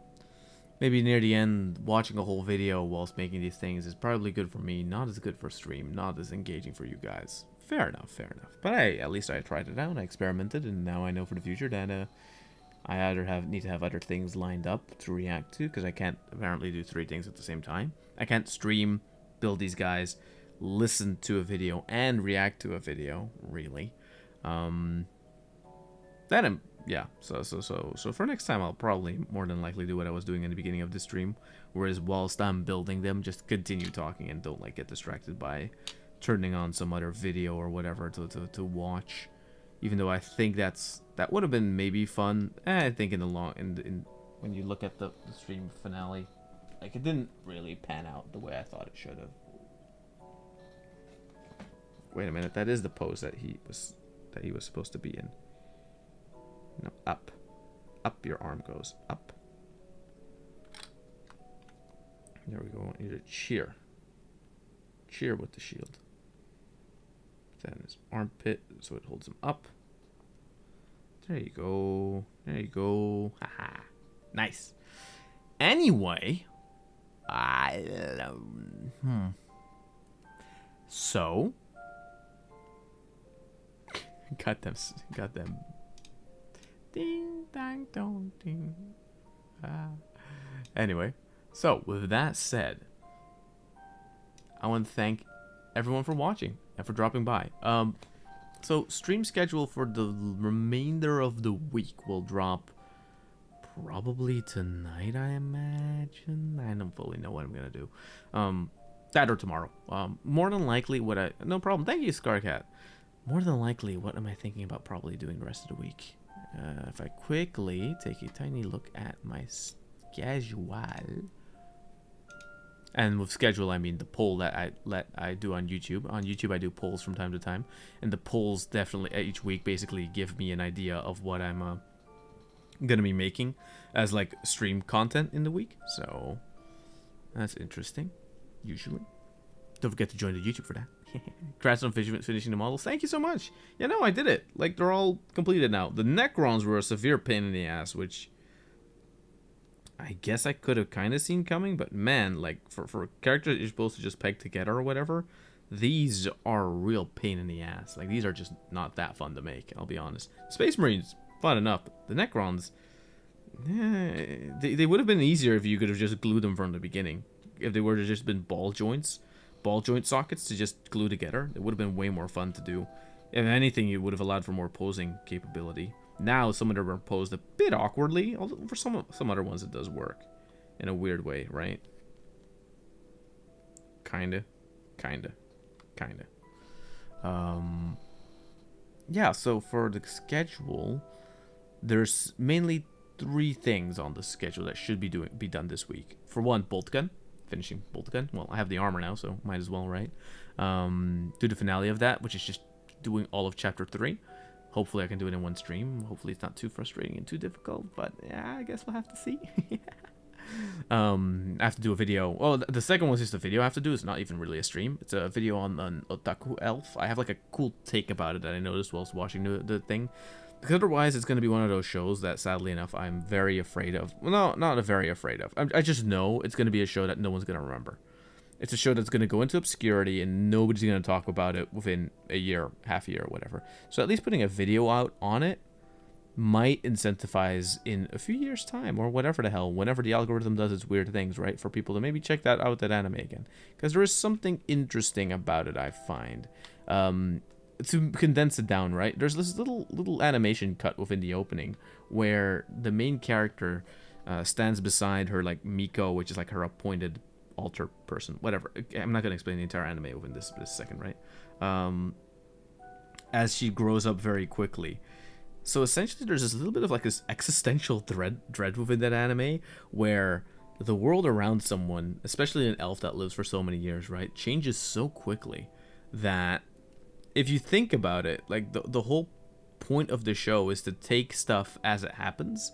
There's a bit of a nice message to it, right? Where even though the series portrays the main character kind of as this lazy, like, shut-in otaku, at the same time it also acknowledges that this being has lived for so long and also seen the world change so quickly that, you know, for them to hold on to anything that has a little bit of a consistency to it, and or just is a new thing to them. Like, there's something interesting to be said and analyzed there that I don't think people are necessarily doing. I think a lot of people are just writing it off as like, oh, it's like Umaru, but like, no, with an elf this time, which I think is too simple. I think there's something a little bit more, something more interesting there that just people don't really use, that aren't really talking about, and I think that could be interesting to somewhat explore within a video and somewhat talk about and try and find a bit of a way to talk about it. Fuck me. Oh, wow, I'm yawning. I actually haven't drank the Monster Energy drink. I actually haven't done that. Look at me doing it without caffeine. Ha ha ha ha. Anyway, with that said, I'm going to say thank you for everyone watching. If you were here for a second, if you were here for the entire stream, if you were here for only a few minutes, thank you so much for dropping by. I would implore you to follow the page if you want to follow the page. If you scroll down, you can either join the Discord server, where you can stay up to date for the stream schedules, talk with some people, watch videos when they come out, see when I go live and stuff like that. You can follow me on Twitter if you fucking find it. It's on my YouTube. But the main thing I would like to redirect everyone to is the YouTube page. Please go and check it out. There's some cool videos up there. There's some edited videos up there. Recently, a story about this weird thing Apple kind of did to one of my streams, funnily enough. Not 100% intentionally, but even unintentionally, it is kind of funny and interesting to analyze a tiny bit, right? Besides that, yeah, I think I'm going to let you all go. I think I'm going to stay within these chill vibes, shower, probably take a little nap for a little while, and then maybe see if I can edit anything out of this. I don't particularly think this is going to be a stream for a lot of edited content. But I'll try and take a picture of these so I can post those to Twitter. And maybe to the YouTube post community thing. I'll have to see how I'll do that. So yeah, thank you all for watching. Wait, let me go to the full screen just for a tiny bit, like that. Because now I can like wave goodbye, right? So thank you all for dropping by, coming by. The YouTube page is down below. You can do exclamation point YouTube to be brought to the different pages if you want to. Exclamation point Discord if you want to go to Discord, or you just scroll down on Twitch if you're. It depends if you're on mobile. I guess you would want the link thing, but more than likely you could just use just scroll down on the Twitch page and you'll find it there automatically. Outside of that, yeah, that's so weird seeing my fingers like this. Still won't get used to it. Anyway, yeah, no, model's done. Models look decent. Hopefully they'll be sprayed, and then one of these I'll be able to paint them, and I'll do that on stream as well, because I might as well, right? Because now I have this little setup, and maybe I'll change the camera position a tiny bit to be a little bit more, to not accidentally show my legs. And yeah, with that said, I'll see you in the next one. Take care, everybody. Goodbye.